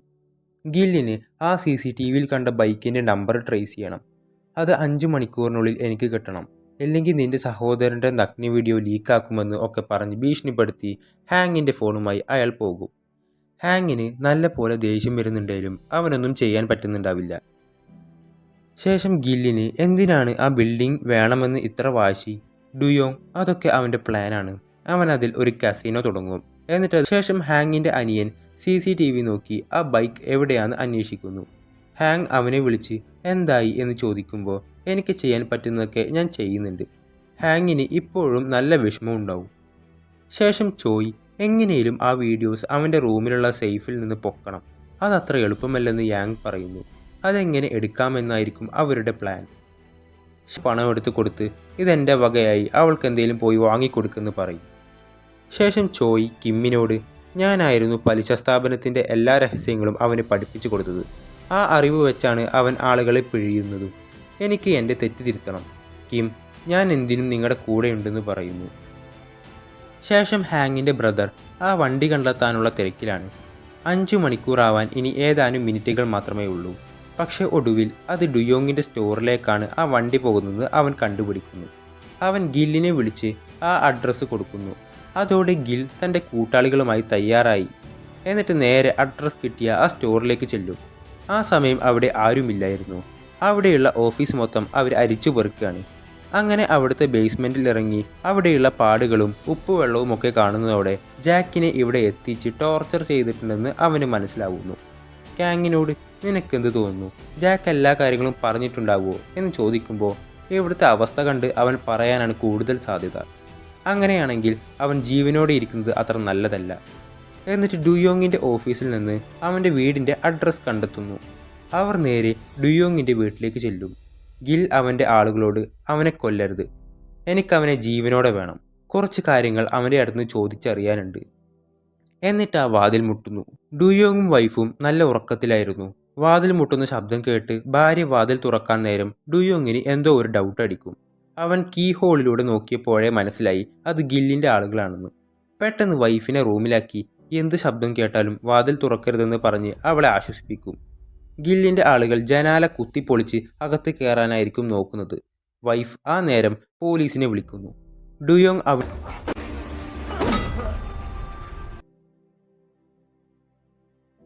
അങ്ങനെ കുറച്ച് കഴിഞ്ഞ് അവന് പിടിച്ചു നിൽക്കാൻ പറ്റുന്നുണ്ടാവില്ല. കുറേ അടിച്ച് അവശനാക്കും. ആ സമയം അവിടേക്ക് ഗില്ലും കാങ്ങും എത്തും.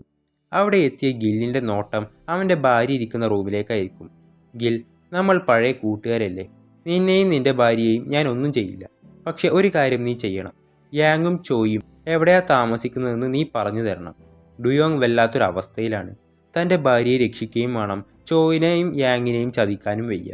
അവൻ സങ്കടം കൊണ്ട് കരയാൻ തുടങ്ങും. ശേഷം ഇതൊന്നും അറിയാതെ മറ്റവർ ബ്രേക്ക്ഫാസ്റ്റ് കഴിക്കാനിരിക്കുന്നു. വുജിൻ ആ സമയം എണീച്ചിട്ട് പോലും ഉണ്ടാവില്ല. കിം ഇന്ന് അവൻ്റെ അമ്മയെ അനാഥാലയത്തിൽ ആക്കാൻ പോവാണ്, അവിടെ അമ്മ സേഫ് ആയിരിക്കുമെന്ന് പറയും. അങ്ങനെ യൂൻജുവും കിമ്മും അമ്മയെ കൊണ്ടാക്കാനായി പോകുന്നു. യാങ്ങും താൻ റെസ്റ്റോറൻറ്റിലേക്ക് പോകുവാണതിന് കത്തി കയറാതിരിക്കാൻ വേണ്ടി ബുള്ളറ്റ് പ്രൂഫ് ജാക്കറ്റും ഇട്ടിട്ടുണ്ടാവും.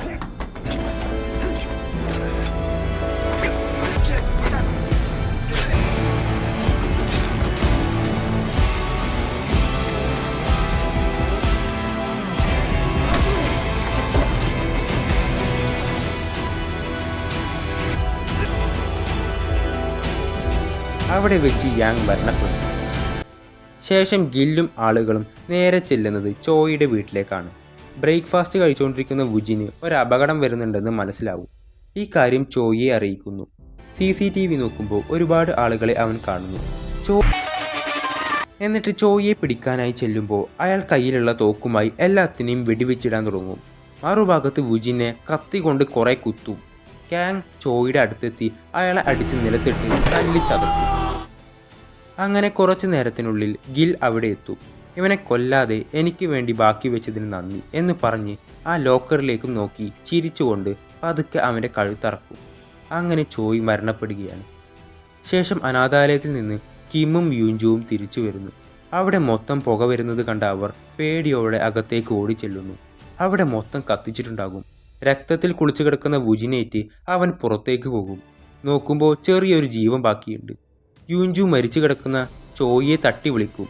കിം അവിടെ എത്തുമ്പോൾ കരഞ്ഞ് അവിടുന്ന് പോരാതെ ഇരിക്കുന്ന യൂൻജുവിനെയാണ് കാണുന്നത്. ചോയ് മരിച്ചെന്ന് കാണുന്ന കിമ്മും ഷോക്കാവും. തീ മൊത്തം അവിടെ പടരുകയാണ്. കിം യൂൻജുവിനെ വിളിച്ച് പുറത്തേക്ക് പോകുന്നു. പക്ഷെ അവൾക്ക് ചോയിയെ തനിച്ചാക്കി വരാൻ ഒരിക്കലും കഴിയുന്നുണ്ടാവില്ല. അങ്ങനെ അവളെയും കൂട്ടി വുജിനെ ഹോസ്പിറ്റലിൽ എത്തിക്കും. ഒരുപാട് രക്തം പോകുന്നുണ്ടാവും. അതുകൊണ്ട് ബ്ലഡ് ആവശ്യമാണെന്ന് പറയും. കിം, ഞാൻ കൊടുക്കാം. ബ്ലഡ് ഗ്രൂപ്പ് ഏതാണെന്ന് ചോദിക്കുമ്പോൾ A പോസിറ്റീവ് ആണെന്ന് പറയും. കിമ്മിൻ്റെയും അതുതന്നെയായിരിക്കും. അങ്ങനെ അവൻ്റെ നിന്ന് ബ്ലഡ് എടുക്കും. അപ്പോഴും വുജിൻ്റെ ബോഡിയിൽ നിന്ന് ഒരുപാട് രക്തം ചോർന്നുകൊണ്ടിരിക്കുകയാണ്. ഒരുപാട് രക്തം ആവശ്യമാണ്. കിം ഇതുകൊണ്ട് അവനെ രക്ഷിക്കാൻ പറ്റുമോ എന്ന് ചോദിക്കുമ്പോൾ ഇനിയും വേണ്ടി വരുമെന്ന് പറയും. എങ്കിൽ എൻ്റേന്ന് തന്നെ വീണ്ടും എടുത്തോളൂ എന്ന് പറയുമ്പോൾ നേഴ്സ് കൂട്ടാക്കില്ല. നിങ്ങളുടെ ബോഡിയിൽ അത്യാവശ്യം ബ്ലഡ് വേണം, ഇല്ലെങ്കിൽ അത് റിസ്ക് ആണ്. അതോർത്ത് പേടിക്കണ്ട, ഞാനൊരു ബോക്സറാണ്, ഞാൻ ചാവണമെങ്കിൽ ഈ ചോരയൊന്നും എടുത്താൽ പോരാ. അപ്പോഴും അവരതിന് തയ്യാറാവില്ല. പെട്ടെന്ന് കിം കരയാൻ തുടങ്ങും. എനിക്ക് അവനെ രക്ഷിച്ചേ പറ്റൂ, പ്ലീസ്, എനിക്കൊന്നും പറ്റില്ല, ഇനിയും ബ്ലഡ് എടുക്കെന്ന് പറഞ്ഞ് യാചിച്ച് അവൻ കരയാൻ തുടങ്ങും. ഡോക്ടർമാർ എല്ലാവരും അവനെ രക്ഷിക്കാനുള്ള തന്ത്രപ്പാടിലായിരിക്കും. അങ്ങനെ ഇതും കാണിച്ചുകൊണ്ടാണ് ഈ എപ്പിസോഡോട് അവസാനിക്കുന്നത്. അപ്പോൾ അടുത്ത എപ്പിസോഡുമായി ഉടൻ വരുന്നതാണ്. ആ എപ്പിസോഡുകളെല്ലാം മിസ്സാവാതിരിക്കാനായി ഈ ചാനൽ ഒന്ന് സബ്സ്ക്രൈബ് ചെയ്യുക.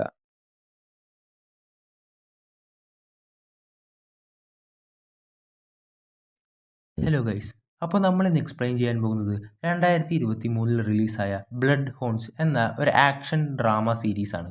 അപ്പോൾ നമുക്ക് നേരെ എക്സ്പ്ലനേഷനോട് കടക്കാം. അതിനു മുമ്പ് എൻ്റെ ചാനൽ ഇതുവരെ സബ്സ്ക്രൈബ് ചെയ്തിട്ടില്ലെങ്കിൽ തീർച്ചയായും സബ്സ്ക്രൈബ് ചെയ്യുക.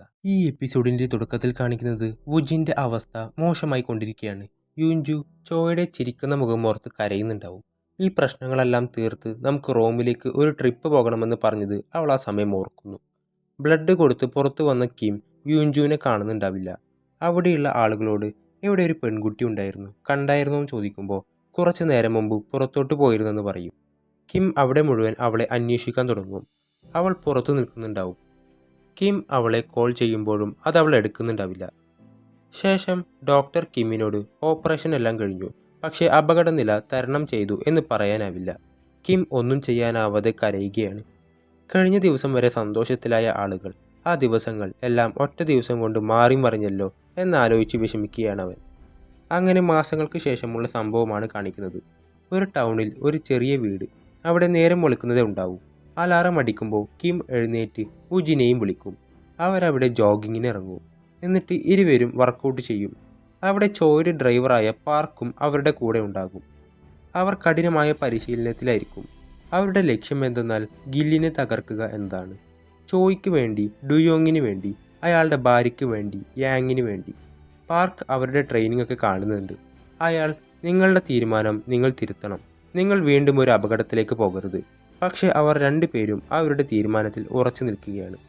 നിങ്ങൾ പേടിക്കണ്ട എന്നും ആ നല്ല മനുഷ്യന് വേണ്ടി ഞങ്ങൾ ഇതുപോലും ചെയ്തില്ലെങ്കിൽ ഞങ്ങൾ ജീവിച്ചിരുന്നിട്ട് കാര്യമില്ലെന്ന് പറയും. ഇത്രയും ദിവസം ഞങ്ങൾ ട്രെയിൻ ചെയ്യുന്നത് ആ ഒരു ലക്ഷ്യത്തിന് വേണ്ടി മാത്രമാണ്. പാർക്ക് പിന്നെയൊന്നും പറഞ്ഞില്ല. ശേഷം അയാൾ ചോയുടെ കല്ലറയിൽ പൂക്കൾ കൊണ്ടുപോയി വെക്കുന്നു. അവിടെയുള്ള ഒരു കത്തിരിക്കുന്നത് കണ്ട പാർക്ക് അത് വായിക്കും. അത് യുൻജുവിൻ്റെ കത്താണ്. അതിൽ താൻ ഇപ്പോൾ റോമിലാണെന്നും ചോയ് തൻ്റെ പേരിൽ ബാങ്കിൽ വലിയൊരു എമൗണ്ട് ഇട്ടിട്ടുണ്ടായിരുന്നു എന്നും ആ പണം കൊണ്ട് ഇവിടെ ഒരു ചെറിയൊരു വീട് വാങ്ങി. അതുകൊണ്ട് ഇനി ഇവിടേക്ക് തിരിച്ചു വരാൻ എനിക്കാവില്ല. കാരണം ചോയ് ഇല്ലാത്ത ഒരു നിമിഷം പോലും എനിക്കവിടെ ആവില്ല. സമാധാനത്തോടെ ജീവിച്ചിരുന്ന ചോയിയെ ഇതിലേക്ക് വലിച്ചിട്ടത് ഞാനാണ്. എനിക്കൊരിക്കലും ആ സങ്കടത്തിൽ നിന്ന് പുറത്തു വരാനാവില്ല. ശേഷം പാർക്ക് കിമ്മിനും വുജിനും ഒരു പെട്ടി കൊടുക്കും. അതിൽ നിറച്ച് പണമായിരിക്കും. പാർക്ക്, ഇത് ചോയുടെ എമർജൻസി ഫണ്ടിനുള്ള തുകയാണ്. ഇതല്ലാതെ തരാൻ വേറെ ഒന്നുമില്ല. നിങ്ങളെ കൂടെ നഷ്ടപ്പെടാതിരിക്കാൻ വേണ്ടിയാണ് ഇനി ആ നാട്ടിലേക്ക് തിരിച്ചു പോകരുതെന്ന് ഞാൻ പറഞ്ഞു. കാരണം ചോയ് നിങ്ങളെ വളരെ ഇഷ്ടപ്പെട്ടിരുന്നു. എന്തായാലും നിങ്ങളുടെ തീരുമാനം മാറ്റണ്ട. സിയോളിൽ നിങ്ങൾക്ക് താമസിക്കാനുള്ള ഫ്ലാറ്റും കാറും ഒക്കെ റെഡിയാക്കിയിട്ടുണ്ട്. നാളെ തന്നെ പുറപ്പെട്ടോളൂ. അങ്ങനെ പാർക്ക് പറഞ്ഞ അപ്പാർട്ട്മെൻറ്റിലേക്ക് അവരെത്തും. അവിടെ ഒരു പെൺകുട്ടി ഉണ്ടായിരുന്നു. അവൾ അവർക്ക് മുറി കാണിച്ചു കൊടുക്കും. ഇനി മുമ്പോട്ട് എങ്ങനെ നീങ്ങണമെന്ന് അവർ ആലോചിക്കുന്നു. ഗില്ലിനെ പറ്റി കൂടുതൽ വിവരങ്ങൾ ഇപ്പോൾ അവരുടെ കയ്യിലില്ല. അതറിയാനായി വുജിൻ പണ്ട് വർക്ക് ചെയ്തുകൊണ്ടിരുന്ന പലിശക്കാരൻ്റെ അടുത്തേക്ക് ചെല്ലും. അവിടെ എത്തിയപ്പോൾ അറിയാൻ കഴിഞ്ഞത് ഗിൽ ചെറിയ ചെറിയ പലിശക്കാരെയെല്ലാം ഒതുക്കിക്കളഞ്ഞു എന്നുള്ളതാണ്. വുജിൻ, നമുക്കിവരെ വെച്ച് എല്ലാവരെയും കൂട്ടി ഗില്ലിനെതിരെ പോരാടാം എന്ന് പറയുമ്പോൾ അവൻ, എൻ്റെ സ്വത്തുക്കൾ, പദവി എല്ലാം നഷ്ടപ്പെട്ടു. ഇനി ബാക്കിയുള്ളത് ജീവൻ മാത്രമാണ്. ഗില്ലിനെ എതിർക്കാൻ ഇനി ആരും വരില്ല. അങ്ങനെ ആ പ്രതീക്ഷ പോയതോടെ ഇനി എന്ത് എന്നാണ് അവരുടെ ചിന്ത. അപ്പോഴാണ് ബിസിനസ്മാനായ ഹാങ്ങിനെ കുറിച്ച് ഓർത്തത്. അന്ന് ഗിൽ നഗ്ന വീഡിയോ എടുത്തത് ഹാങ്ങിൻ്റെ ആയിരിക്കും. അയാളുടെ ഇൻസ്റ്റയിൽ മെസ്സേജ് അയക്കും. ആ സമയം ഹാങ് ഗില്ലിൻ്റെ മുമ്പിലായിരിക്കും. ഇപ്പോഴും അവനെ ഊറ്റിപ്പിഴിയായിരിക്കും ഗില്ല്. ഹോട്ടലിൻ്റെ ആകപ്പാടെയുള്ള ഷെയർ എഴുതി കൊടുത്തില്ലെന്ന് പറഞ്ഞ് കാങ് അവനെ അടിക്കാൻ തുടങ്ങും. മുകളിൽ നിന്ന് താഴേക്കിടുമെന്ന് പറഞ്ഞ് ഭീഷണിപ്പെടുത്തും. ഗിൽ അവന് ഒരാഴ്ചത്തെ സമയം കൊടുത്ത് പറഞ്ഞു വിടുന്നു. തിരികെ കാറിലെത്തിയ ഹാങ് വുജിൻ അയച്ച മെസ്സേജ് കാണുന്നു. അതിൽ ഗില്ലിൽ നിന്ന് നിനക്ക് രക്ഷപ്പെടണമെങ്കിൽ എന്നെ കോണ്ടാക്ട് ചെയ്യൂ എന്നായിരിക്കും അതിൽ. അങ്ങനെ ഹാങ്ങും അവൻ്റെ ബ്രദറും കൂടെ ബാറിൽ വെച്ച് കിമ്മിനെയും വുജിനെയും കാണുന്നു. ഹാങ് വല്ലാത്ത വിഷമത്തിലാണ്. തൻ്റെ ആകെയുള്ള ഹോട്ടലിൻ്റെ ഷെയർ കൂടെ വേണമെന്നാണ് ഗില്ല് പറയുന്നത്. പക്ഷേ തൻ്റെ നഗ്നചിത്രം അവൻ്റെ അടുത്തുള്ളതുകൊണ്ട് ഒന്നും ചെയ്യാനാവുന്നില്ല. കിമ്മും വുജിനും അവരുടെ കഥകൾ അവനോട് പറയുന്നു.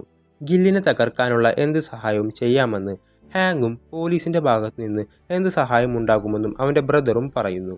ശത്രുവിൻ്റെ ശത്രു മിത്രം എന്നാണല്ലോ. അന്നവർ ഹാങ്ങിൻ്റെ വീട്ടിലായിരിക്കും താമസിക്കുന്നത്. അന്ന് വൈകുന്നേരം കിമ്മും വുജിനും ഹാങ്ങിൻ്റെ ഓഫീസിലെത്തി. അവിടെ ഒരു രഹസ്യ മീറ്റിംഗ് നടക്കുകയാണ്. അവിടെ വേറെയും ആളുകളുണ്ടാവും.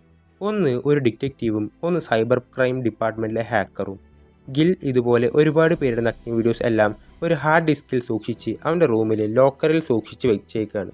അത് ജർമ്മൻ ടെക്നോളജിയാണ്. ആര് തുറക്കാൻ ശ്രമിച്ചാലും ആ ലോക്കറിന് തീ പിടിക്കും. കൂടാതെ ഗില്ലിൻ്റെ മൊബൈൽ വഴിയും ആ ലോക്കർ നിയന്ത്രിക്കാം. അവൻ്റെ വീട്ടിൽ ചെന്ന് ആ ലോക്കർ തുറക്കുക എന്നത് ടാസ്ക്കാണ്. അതുകൊണ്ട് വേറെ പ്ലാൻ എന്തെന്നാൽ അവൻ്റെ മൊബൈൽ ഹാക്ക് ചെയ്ത് ആ ലോക്കർ സെൽഫ് ഡിസ്ട്രക്ട് ചെയ്യാൻ സാധിക്കും. അതാണ് എളുപ്പവഴി. ഹാക്കർ അവരോട് പറയും, അവൻ്റെ ഫോൺ ഹാക്ക് ചെയ്യാൻ അവൻ്റെ ഫോൺ ഇവിടുത്തെ വൈഫൈയുമായി കണക്ട് ചെയ്യിപ്പിച്ചാൽ അതുവഴി എനിക്ക് ആ ഫോൺ ഹാക്ക് ചെയ്യാൻ പറ്റും. അതിനൊരു വഴിയുണ്ട്. ഹാങ്ങിൻ്റെ ഷെയർ എഴുതി വാങ്ങിക്കാൻ ഗില്ലിനോട് ഈ ഓഫീസിലേക്ക് വരാനായി പറയുക. അഗ്രിമെൻറ്റ് സൈൻ ചെയ്യുന്നതിന് മുമ്പ് ഗില്ലിനോട് തൻ്റെ നഗ്നചിത്രങ്ങൾ ഡിലീറ്റ് ചെയ്യാനായി പറയുക. ഗില്ലിൻ്റെ ഫോണിലാണ് ആ വീഡിയോ ഉള്ളതെന്ന് നമ്മൾ വിശ്വസിക്കുന്ന പോലെ ആയിരിക്കണം നമ്മൾ പറയേണ്ടത്.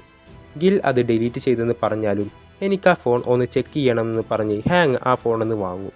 ആ സമയം അവൻ്റെ കണ്ണ് വെട്ടിച്ച് ഇവിടുള്ള വൈഫൈയിൽ അവൻ്റെ ഫോൺ കണക്ട് ചെയ്യണം. നല്ലൊരു പ്ലാനാണേലും അത്യാവശ്യം റിസ്ക് ഉണ്ട്. എങ്കിലും മറ്റു മാർഗങ്ങളൊന്നും അവരുടെ മുമ്പിലില്ല. അയാളുടെ ക്ലൗഡ് സ്റ്റോറേജിനുള്ളിൽ എന്തായാലും അയാളുടെ എല്ലാ ഇല്ലീഗൽ ആക്ടിവിറ്റീസിൻ്റെ രേഖകളും ഉണ്ടാവും. ഹാങ്ങിന് നല്ല ടെൻഷനുണ്ട്. പ്ലാൻ ഏതേലും രീതിക്ക് പാളിയാൽ ആരെയും അവൻ വെറുതെ വിടില്ല. അവൻ്റെ ബ്രദർ, എനിക്കും നല്ല ടെൻഷനുണ്ട്. പിന്നെ ഞാനിതെല്ലാം ചെയ്യുന്നത് അൺഒഫീഷ്യലായിട്ടാണ്. ശേഷം ഗില്ലിനൊപ്പമുള്ള മീറ്റിംഗ് നടക്കുന്നിടത്ത് ഒരു CCTV ഫിറ്റ് ചെയ്യുകയും മാറി വേറൊരു റൂമിൽ ആളുടെ ഫോൺ ഹാക്ക് ചെയ്യാനുള്ള എല്ലാ സെറ്റപ്പും സെറ്റ് ചെയ്ത് വെച്ചിട്ടുണ്ടാകും. ശേഷം ഗിൽ തൻ്റെ അഡ്വക്കേറ്റുമായി ഹാങ്ങിൻ്റെ ഓഫീസിലെത്തും. ഹാങ്ങും അവൻ്റെ ലോയറും മീറ്റിംഗ് റൂമിൽ ഇരിക്കുന്നുണ്ടാവും. ബാക്കിയുള്ളവർ കൺട്രോൾ റൂമിൽ ഇരുന്ന് നിരീക്ഷിക്കുകയായിരിക്കും. സെക്യൂരിറ്റി ചെക്കെല്ലാം കഴിഞ്ഞ് ഗിൽ അകത്തേക്ക് കയറി. സൈൻ ചെയ്യുന്നതിന് മുമ്പ് തനിക്ക് ഗില്ലിനോട് കുറച്ച് കാര്യങ്ങൾ സംസാരിക്കാനുണ്ടെന്ന് പറഞ്ഞ് 2 ലോയർമാരെയും പുറത്തേക്ക് അയക്കുന്നു. ഹാങ് സൈൻ ചെയ്യുന്നതിന് മുമ്പ് ആ വീഡിയോ ഡിലീറ്റ് ചെയ്യണമെന്ന് പറയും. ആ വീഡിയോ തൻ്റെ വീട്ടിലാണെന്നും തിരിച്ചെത്തിയാൽ ഉടനെ തന്നെ ഡിലീറ്റ് ചെയ്യാമെന്നും പറയും. പക്ഷേ ഹാങ്ങിന് ഫോൺ ചെക്ക് ചെയ്യണമെന്ന് പറയുന്നു. പക്ഷേ ഗിൽ സമ്മതിക്കുന്നില്ല. ഹാങ്, ഇത്രയും കാലം ഈ വീഡിയോ വെച്ച് നീ എന്നെ ബുദ്ധിമുട്ടിച്ചു. ഞാൻ ഈ കാര്യമൊന്നും ആരോടും പറഞ്ഞിട്ടില്ല. എൻ്റെ ഒരു ബന്ധു ടാക്സ് ഡിപ്പാർട്ട്മെൻറ്റിലെ ഹെഡാണ്. ഞാൻ ഒന്ന് കോൾ ചെയ്താൽ മതി, നിൻ്റെ ഓഫീസും വീടും റെയ്ഡ് ചെയ്ത് നശിപ്പിച്ച് കളയും. പക്ഷേ ഇതങ്ങനെ അങ്ങ് തീർന്നോട്ടെ എന്ന് കരുതിയാണ് ഞാൻ സഹിക്കുന്നത്. ഇത് കേട്ട ഗിൽ ഒന്ന് പതറും. അവൻ മൊബൈൽ ചെക്ക് ചെയ്യാനായി കൊടുക്കും. പെട്ടെന്ന് തന്നെ അവിടുത്തെ വൈഫൈയുമായി ആ ഫോൺ കണക്ട് ചെയ്യുന്നു.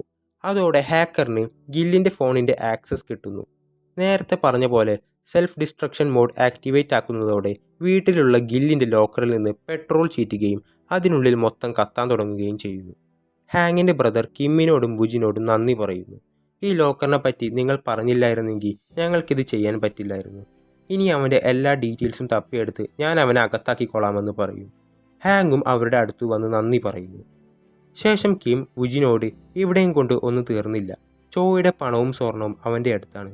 അവൻ കുടുങ്ങുമെന്ന് അവന് മനസ്സിലായാൽ അവൻ അതുമായി നാടുവിടും. അത് അനുവദിക്കാൻ പറ്റില്ല. ശേഷം ഗിൽ സന്തോഷത്തോടെ തൻ്റെ വീട്ടിലെത്തുമ്പോഴായിരിക്കും ഒരു കരിഞ്ഞ മണം വരുന്നതായി അവന് മനസ്സിലാവുന്നത്. അവൻ നേരെ ബെഡ്റൂമിലേക്ക് ഓടും.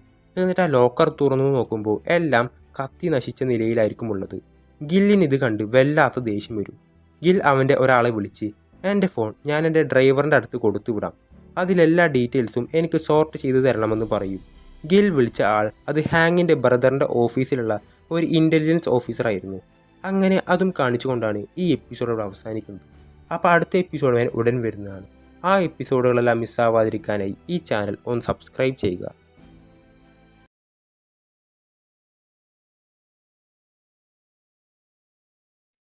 ഹലോ ഗൈസ്, അപ്പോൾ നമ്മളിന്ന് എക്സ്പ്ലെയിൻ ചെയ്യാൻ പോകുന്നത് 2023 റിലീസായ ബ്ലഡ് ഹോൺസ് എന്ന ഒരു ആക്ഷൻ ഡ്രാമ സീരീസാണ്.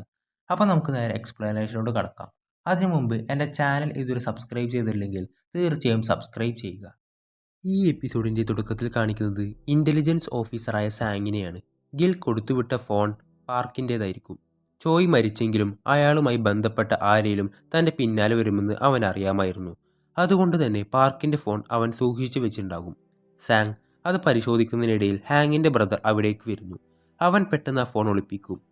ഞാനൊരു കോട്ടും സ്യൂട്ടുമൊക്കെ ഇട്ട ഒരു പലിശക്കാരൻ്റെ പിന്നാലെയായിരുന്നു. ഇന്ന് അവനെതിരെ ചില തെളിവുകൾ കിട്ടിയിട്ടുണ്ട്.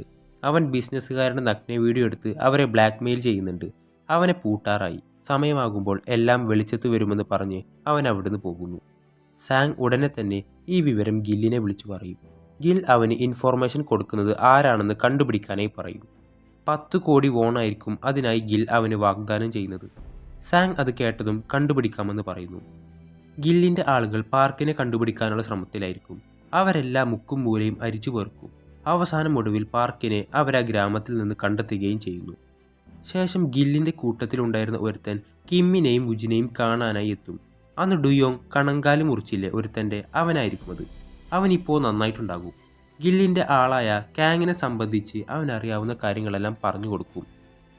ഇപ്പോൾ പഴയ ഗുണ്ടാപ്പണിയൊക്കെ നിർത്തി ഇതേപോലെ ഉഡായിപ്പൊക്കെയായി ജീവിച്ചു പോണു എന്ന് പറയുമ്പോൾ കിമ്മ് കുറച്ച് ക്യാഷ് എടുത്ത് അവന് കൊടുക്കും. അതോടെ അവനും ഹാപ്പിയാവും. ശേഷം കിമ്മും വുജിനും കാങ്ങിൻ്റെ ഡീറ്റെയിൽസ് പരിശോധിക്കുന്ന സമയം അവിടേക്ക് ആ അപ്പാർട്ട്മെൻറ്റിലെ പെണ്ണ് വന്ന് തൻ്റെ കമ്പ്യൂട്ടർ ചോദിക്കാതെ എടുത്തതിന് വഴക്ക് പറയുന്നു. ആ സമയത്താണ് അവൾക്കൊരു വാട്സപ്പ് മെസ്സേജ് വരുന്നത്. അതിൽ അടിച്ച് അവശനാക്കിയ പാർക്കിൻ്റെ ഫോട്ടോ ആയിരിക്കും. പിന്നാലെ ഒരു ഫോൺ കോളും. അത് കാങ് ആയിരുന്നു. നിന്റെ മുത്തശ്ശനെ ജീവനോടെ വേണമെങ്കിൽ ഞാൻ പറയുന്നിടത്തേക്ക് വരണമെന്ന് കേൾക്കുമ്പോഴാണ് കിമ്മും വുജിനും ഈ നിൽക്കുന്ന പെൺകുട്ടി പാർക്കിൻ്റെ കൊച്ചുമോളാണെന്ന് അറിയുന്നത്. അതുകൊണ്ടാണ് പാർക്ക് ഇങ്ങോട്ട് തന്നെ കിമ്മിനെയും വുജിനെയും അയച്ചത്. കിം, നീ പേടിക്കണ്ട, നിന്റെ മുത്തശ്ശനെ ഞങ്ങൾ രക്ഷപ്പെടുത്തി കൊണ്ടുവരുമെന്ന് പറയുമ്പോൾ ഞാനും കൂടെ വരുമെന്ന് പറയും അവൾ. അതിനായി അവൾ അവളുടെ അമ്പും വില്ലും ഒക്കെ എടുത്ത് തയ്യാറായി. അവൾ അതിൽ പുലിയായിരിക്കും. ശേഷം അവർ മൂണിനെയും വിളിക്കും. ചോയ്ക്ക് ബോഡി ഗാർഡായി കിമ്മിനും വുജിനും ജോലി സെറ്റ് ചെയ്ത് കൊടുത്തല്ലോ, അവനായിരിക്കും അത്. ഈ പ്രശ്നം പറയുമ്പോൾ അവരെ സഹായിക്കാനായി അവനും പുറപ്പെടുന്നു. അതിനായി കയ്യിലുള്ള പ്ലാസ്റ്റർ വരെ അവൻ മുറിച്ചെടുക്കും. ശേഷം കാങ് പറഞ്ഞ സ്ഥലത്തേക്ക് വരുന്നു. എന്നിട്ട് മൂണും ആ പെണ്ണും ഫയർ എക്സിറ്റ് വഴി മുകളിലേക്ക് കയറി കിമ്മും വുജിനും മുൻവശത്തൂടെ കയറും. അവരെ കണ്ടതോടെ കാങ്ങിന് മനസ്സിലായി എല്ലാത്തിൻ്റെയും പിന്നിൽ ഇവർ തന്നെയാണെന്ന്. കിമ്മും വുജിനും ഇപ്പോൾ പഴയ പോലെയല്ല, ഭയങ്കര സ്ട്രോങ് ആയിരിക്കും. കാങ് അവരെ തീർക്കാൻ പറയുന്നതും അവിടെ അടി പൊട്ടി തുടങ്ങിയിട്ടുണ്ടാവും.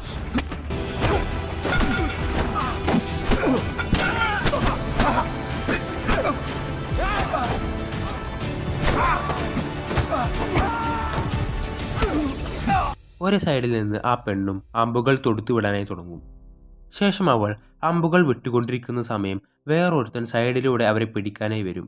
ഇത് കണ്ട മൂൺ അവനെ തടയാനായി അവൻ്റെ അടുത്തേക്ക് ചെന്ന് പിന്നെ അവർ തമ്മിലാകും അടി. താഴത്തെ ഫൈറ്റിനിടയിൽ കിമ്മും കാങ്ങും തമ്മിൽ നേർക്ക് നേർ വരും. ഒരൊറ്റ അടിക്ക് അവനെ വീഴ്ത്തും. കാങ്ങിന് പഴയ പോലെ അവനൊന്നും തൊടാൻ പോലും പറ്റുന്നുണ്ടാവില്ല. മറുവശത്ത് മൂൺ അയാളുമായി ഫൈറ്റ് ചെയ്ത് പിടിച്ചു നിൽക്കാനാവാതെ വരുമ്പോൾ പെട്ടെന്ന് അവിടേക്ക് വുജിനെത്തി അവനെ അടിക്കാൻ തുടങ്ങും. പിന്നെ അവരാകും ഫൈറ്റ്.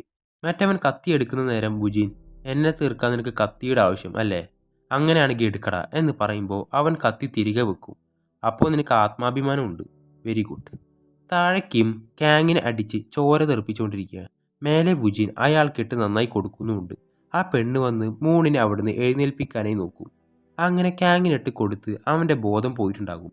അതുപോലെ മറ്റവൻ്റെയും. അവനെ തട്ടി വിളിച്ച് പാർക്ക് എവിടെ എന്ന് ചോദിക്കുമ്പോൾ അവൻ പറയില്ല. ആ പെണ്ണിനോട് കയ്യിലുള്ള ആ അമ്പ് തരാനായി പറയും മൂൺ. അത് വെച്ച് അവൻ്റെ കാലിൽ കുത്തിക്കയറ്റും.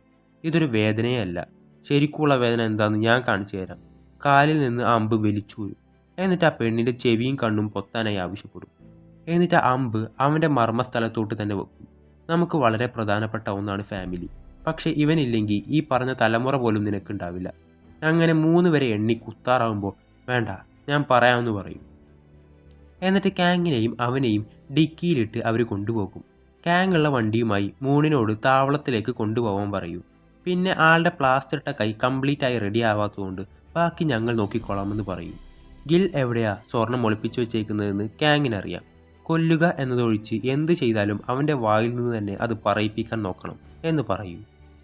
ശേഷം പാർക്കിനെ കണ്ടുപിടിക്കാനുള്ള പോക്കിനിടയിൽ കിം ഹാങ്ങിൻ്റെ ബ്രദറിനോട് പാർക്കിനെ തട്ടിക്കൊണ്ടുപോയ കാര്യവും അത് കണ്ടുപിടിക്കാൻ ഞങ്ങൾ പോവുകയാണെന്നും പറയുമ്പോൾ നിങ്ങൾ അവിടേക്ക് ഒറ്റയ്ക്ക് പോകരുതെന്നും ലൊക്കേഷൻ അയക്കാനും അവൻ ആവശ്യപ്പെടും. ഗില്ലിൻ്റെ ഫോൺ ഹാക്ക് ചെയ്ത് അതിൽ നിന്ന് ഡീറ്റെയിൽസ് കണ്ടെത്താനുള്ള ശ്രമത്തിലാണവർ. അവൻ തൻ്റെ ബാക്കപ്പ് ടീമിനെ അയക്കാമെന്നും പറയും. അതിനായി ആ കൂട്ടത്തിലെ ഗില്ലിൻ്റെ ആളായ സാങ്ങിനോടും എല്ലാവരോടും ഗില്ലിൻ്റെ ഫിഷ് ഫാമിലേക്ക് പോകാനായി പറയും. ഈ കാര്യം അവൻ ഗില്ലിനെ വിളിച്ചറിയിക്കുന്നു. ഗിൽ ആ ഫിഷ് ഫാം ക്ലീൻ ആക്കിയിടാൻ പറയും അവൻ്റെ ആളുകളോട്. അങ്ങനെ അവിടേക്ക് പോലീസുകാർ എല്ലാം എത്തുമ്പോഴേക്കും അവിടെ ആരും ഉണ്ടാവില്ല. കിം മറ്റവനെ പോലീസിൽ ഏൽപ്പിക്കുന്നു. എങ്ങനെയാണ് ഗിൽ പോലീസ് വരുന്ന വിവരം അറിഞ്ഞതെന്ന് ഹാങ്ങിൻ്റെ ബ്രദറിന് എത്ര ആലോചിച്ചിട്ടും പിടികിട്ടുന്നില്ല. ശേഷം അവർ മൂണിൻ്റെ അടുത്തെത്തും. അവൻ ഇവനോട് എങ്ങനെയൊക്കെ ചോദിച്ചിട്ടും സ്വർണം എവിടെയെന്ന് ഇവൻ പറയുന്നില്ല. വുജിൻ, ഞാൻ ചോദിക്കാമെന്ന് പറഞ്ഞു പോകുമ്പോഴാണ് അവർക്ക് മനസ്സിലാവുന്നത് അവൻ നാക്ക് സ്വയം കടിച്ചു മുറിച്ചിട്ടേക്കാണ്. അത്രയും വിശ്വസ്തനായിരിക്കും അവൻ. ചോര ഒരുപാട് വരാൻ തുടങ്ങിയതുകൊണ്ട് ഇവനെ ഒരു ബസ് സ്റ്റോപ്പിൽ കിടത്തി ആംബുലൻസ് വിളിച്ചു പറഞ്ഞ് അവർ കൊണ്ടുപോകുന്നു. ശേഷം ഹാങ്ങിൻ്റെ ബ്രദർ ഒരു കോഫി ഷോപ്പിൽ പോയി കോഫി ഓർഡർ ചെയ്യുന്ന നേരം കടക്കാരൻ തൻ്റെ കയ്യിലുള്ള ഫോൺ നോക്കുമ്പോൾ അവൻ്റെയും ഫാമിലിയുടെയും പിക്കായിരിക്കും. തൻ്റെ മുന്നിലിരിക്കുന്നത് തൻ്റെ ടാർഗറ്റ് തന്നെയാണെന്ന് മനസ്സിലാക്കിയ അവൻ കോഫിയിൽ വിഷം കലക്കി കൊടുക്കുന്നു. അവൻ ഹാങ്ങിന് അവൻ്റെ നഗ്ന ഫോട്ടോ അയച്ചു കൊടുത്ത് ഗില്ലിൻ്റെ കയ്യിൽ ഇപ്പോഴും ആ വീഡിയോ ഉണ്ടെന്ന് പറയും. ഹാങ് നല്ല ടെൻഷൻ ഉണ്ടാവും അവന്. ആ സമയം അവൻ എന്തോ പോലെയൊക്കെ തോന്നും.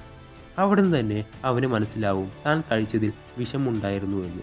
പെട്ടെന്ന് തന്നെ അവൻ ആ കടയിൽ കയറി നോക്കുമ്പോൾ ശരിക്കുള്ള ആ കടയുടെ ഓണറിനെ കെട്ടിവെച്ചതായി കാണും. എങ്ങനെയൊക്കെയോ കുറേ ഉപ്പ് വാരി തിന്ന് കുടിച്ചതെല്ലാം അവൻ അവിടെ വെച്ച് ഛർദ്ദിച്ച് കളയുന്നു.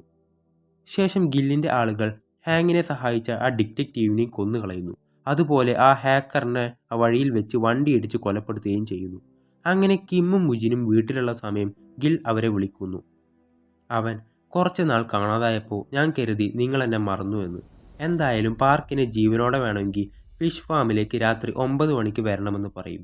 പിന്നെ ഹാങ്ങിൻ്റെ ബ്രദർ ഇല്ലേ, ആ പോലീസുകാരൻ, അവനെ ഇനി വിളിക്കാൻ നിൽക്കണ്ട, അവനെയും അവൻ്റെ ടീമിനെയും തീർത്തിട്ടുണ്ടെന്ന് പറയും.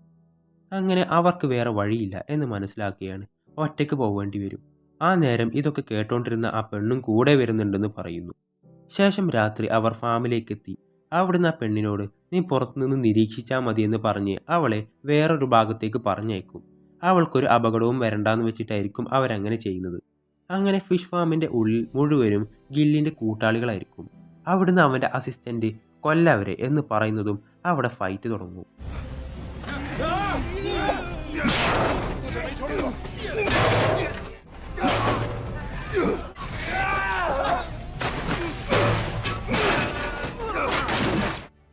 അവിടുന്ന് ഗിൽ പാർക്കിൻ്റെ കഴുത്തിൽ കത്തിവെച്ച് അവരെ ഭീഷണിപ്പെടുത്തും. അവർക്കൊന്നും ചെയ്യാൻ പറ്റാത്ത അവസ്ഥയായിരിക്കും അത്. ആ സമയം നോക്കി അവരെ തീർക്കാനായി പറയും. ആദ്യം തന്നെ ഗില്ലിനായിരിക്കും കിട്ടുന്നത്. അവിടുന്ന് വീണ്ടും അവർ ഫൈറ്റ് തുടങ്ങും. അങ്ങനെ കയ്യിൽ നിന്ന് പോയെന്ന് മനസ്സിലാക്കിയ അസിസ്റ്റൻ്റ് ഗില്ലിനേറ്റ് അവിടുന്ന് പോകും. പക്ഷെ അവർക്ക് പാർക്കിനെ തിരിച്ചു കിട്ടിയിട്ടുണ്ടാകും. പിന്നാലെ പോലീസ് എത്തി ഗില്ലിൻ്റെ ആളുകളെ എല്ലാവരെയും അറസ്റ്റ് ചെയ്യും. അവിടെ എത്തിയ അവർക്ക് ഗിൽ ആളുകളെ എങ്ങനെയാ കൊന്നു തള്ളിയതെന്ന് മനസ്സിലാകുന്നു. അവിടെയുള്ള മെഷീനിലേക്കിട്ട് കഷ്ണങ്ങളാക്കി മീനിന് തിന്നാനിട്ട് കൊടുക്കും. അതോടെ ഗില്ലിനെ പിടികിട്ടാ പുള്ളിയായി പ്രഖ്യാപിക്കുന്നു. അയാളുടെ എല്ലാ സ്ഥാപനങ്ങളിലും പോലീസ് റെയ്ഡ് നടത്തും. ഗില്ലിൻ്റെ ചാരനായ സാങ്ങിനെയും പോലീസ് പൊക്കുന്നു. ഗില്ലിൻ്റെ ഫിനാൻസ് കമ്പനി പൂട്ടി സീൽ ചെയ്യുകയും ചെയ്യുന്നു. ശേഷം ഹാങ്ങിൻ്റെ ബ്രദർ കുടിച്ചതൊക്കെ ഛർദ്ദിച്ച് കളഞ്ഞതുകൊണ്ട് അവൻ മരിച്ചിട്ടുണ്ടാവില്ല. അവൻ ഹോസ്പിറ്റലായിരിക്കും ഉള്ളത്. പക്ഷെ ഗില്ലിനെ ഇതുവരെ കിട്ടിയിട്ടുണ്ടാകില്ല. ഗിൽ 2 ദിവസത്തിന് ശേഷം പുറപ്പെടുന്ന ചരക്ക് കപ്പലിൽ വെനീസിലേക്ക് രക്ഷപ്പെടുന്നു എന്ന വിവരമായിരിക്കും അവർക്ക് കിട്ടുന്നുണ്ടാവുക. തീർച്ചയായും അപ്പോൾ മുഴുവൻ സമ്പാദ്യവും ആ കപ്പലിൽ തന്നെയായിരിക്കുമെന്ന് അവർ മനസ്സിലാക്കുന്നു.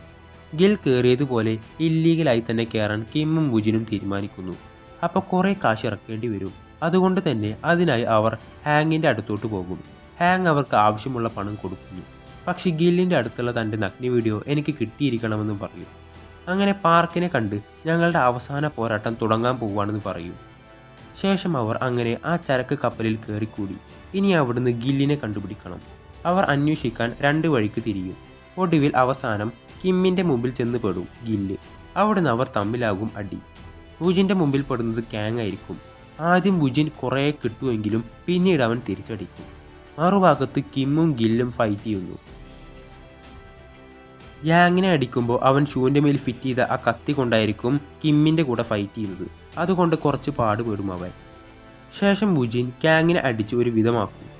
ശേഷം കിം ഗില്ലിനെ അവൻ്റെ ദേഷ്യം തീരുന്നതുവരെ അടിച്ച് അവൻ്റെ ബോധം കളയുന്നു. അങ്ങനെ ആ ഫൈറ്റിൽ കിമ്മും വുജിനും ജയിക്കുന്നു. പോലീസിൻ്റെ സഹായത്തോടെ ആ കപ്പൽ തിരിച്ചു പോർട്ടിലെത്തിക്കുന്നു. ഗില്ലിനെയും കാങ്ങിനെയും അറസ്റ്റ് ചെയ്യുന്നു. അവിടുന്ന് ചോയുടെ അടുത്ത് നിന്ന് തട്ടിയെടുത്ത സ്വർണം അവർ തിരിച്ചെടുക്കുകയാണ്. അതിനുശേഷം ഹാങ് ഇനി ഇതൊക്കെ വെച്ച് എന്താ നിങ്ങളുടെ പരിപാടി എന്ന് ചോദിക്കുമ്പോൾ ചോയ് ചെയ്തു തന്നെ ഞങ്ങളും ചെയ്യും, പാവപ്പെട്ടവർക്ക് പലിശരഹിതമായി ലോൺ കൊടുക്കും. ഹാങ് അങ്ങനെ ചെയ്താൽ എല്ലാവരുടെ അടുത്തേക്ക് ആ പണം എത്തുകയുമില്ല, ആ പണം പെട്ടെന്ന് തീർന്നു പോവുകയും ചെയ്യും. ഞാൻ നിങ്ങൾക്കൊരു ഓഫർ വെക്കാം, ഇത് വെച്ച് ഒരു മൾട്ടി സ്പെഷ്യാലിറ്റി ഹോസ്പിറ്റൽ നിർമ്മിക്കാം, പാവപ്പെട്ടവർക്ക് ഫ്രീ ആയി ചികിത്സ. ആ ഓഫർ ഇവർക്കും ബോധിച്ചു.